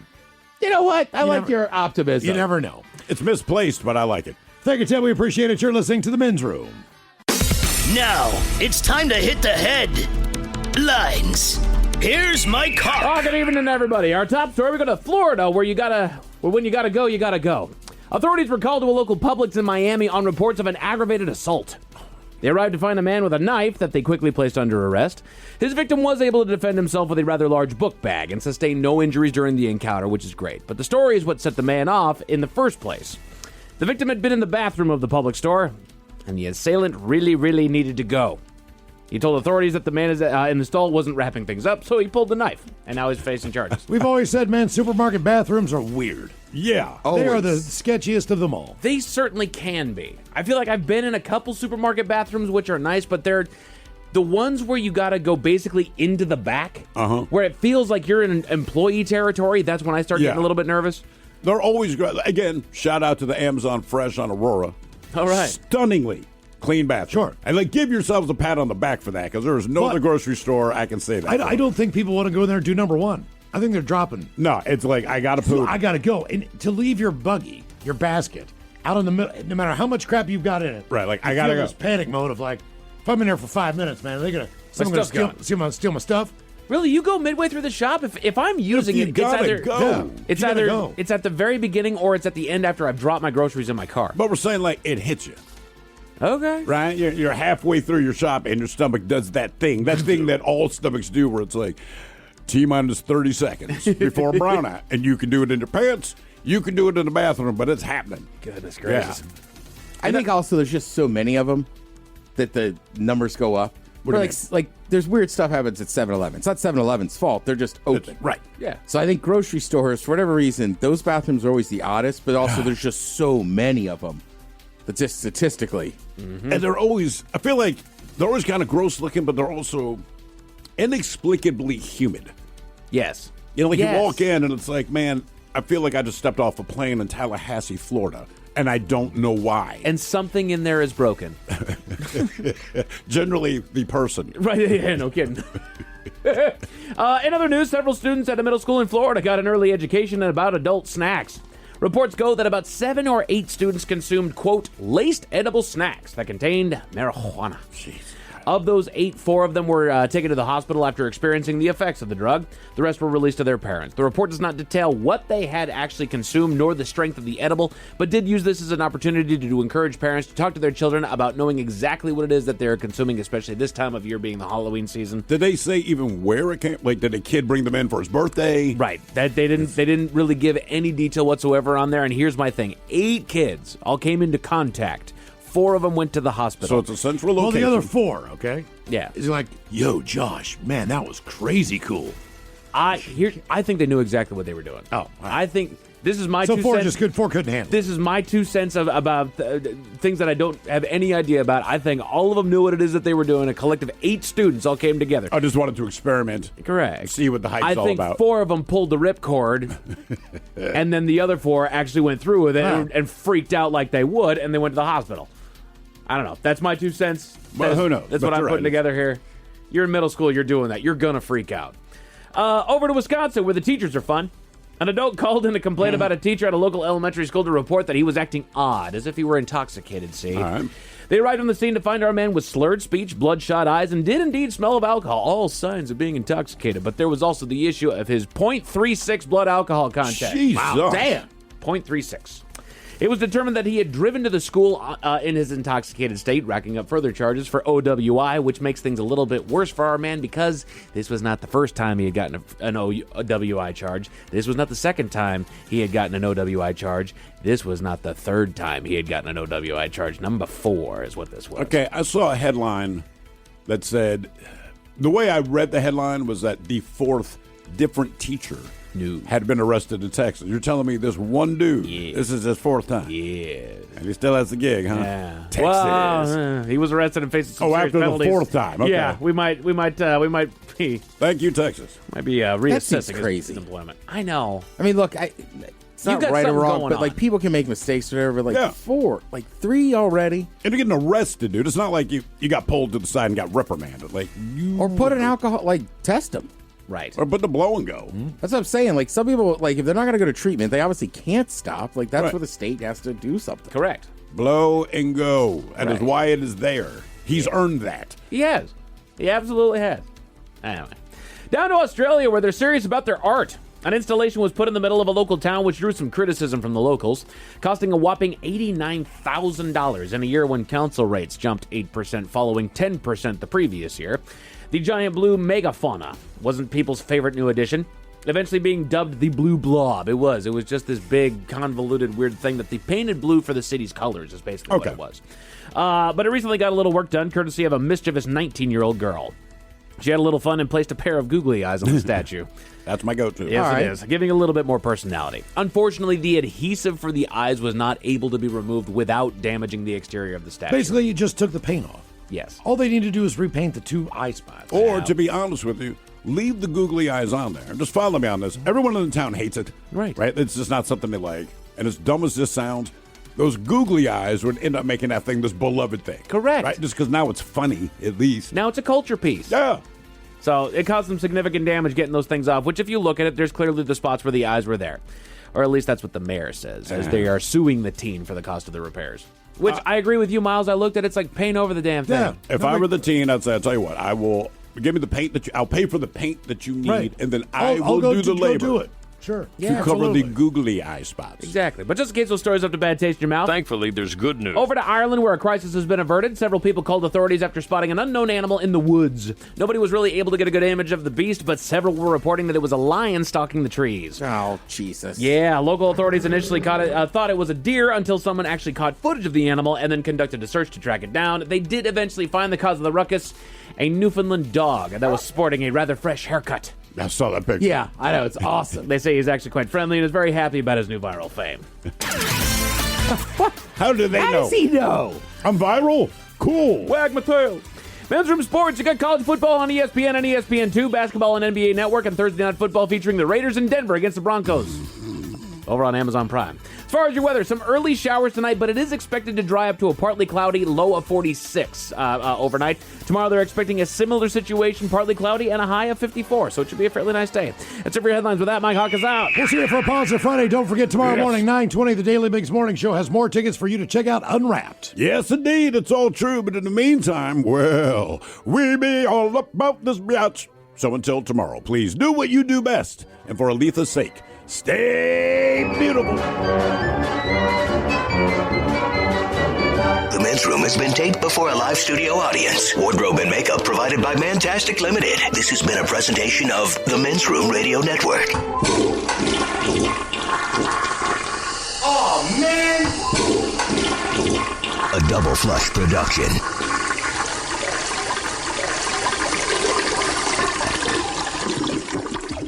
To remind you that 60% of sales on Amazon come from independent sellers, here's John from Devil Dog Pet Company. We run our family business from Sterling Heights, Michigan, but we can reach customers all over the country thanks to Amazon. Good boy. Shop small business on Amazon. Is your business ready for what's next? Think about where you want to be in 3 years, 5 years, 10. Growth isn't about numbers. It's having the right specialist by your side.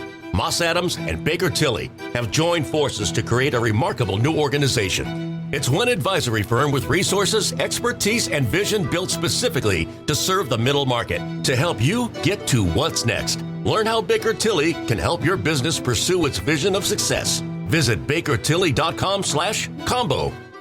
This episode is brought to you by Progressive. Most of you aren't just listening right now. You're driving, cleaning, and even exercising. But what if you could be saving money by switching to Progressive? Drivers who save by switching save nearly $750 on average. And auto customers qualify for an average of 7 discounts. Multitask right now. Quote today at Progressive.com. Progressive Casualty Insurance Company and Affiliates. National average 12-month savings of $744 by new customers surveyed who saved with Progressive between June 2022 and May 2023. Potential savings will vary. Discounts not available in all states and situations. At Lowe's, this Veterans Day and every day, verified military members, veterans, and their spouses get automatic silver status in My Lowe's Rewards with free standard shipping, plus 10% off eligible purchases with no annual limit. It's one way we honor and give back to those who have served and still do. Learn more now at Lowe's.com/military. 10% discount can't be combined with another offer. Exclusions, terms, and conditions apply. Loyalty program subject to terms and conditions. Details at Lowe's.com/terms. Subject to change. This podcast is brought to you by Kleenex Lotion Tissues.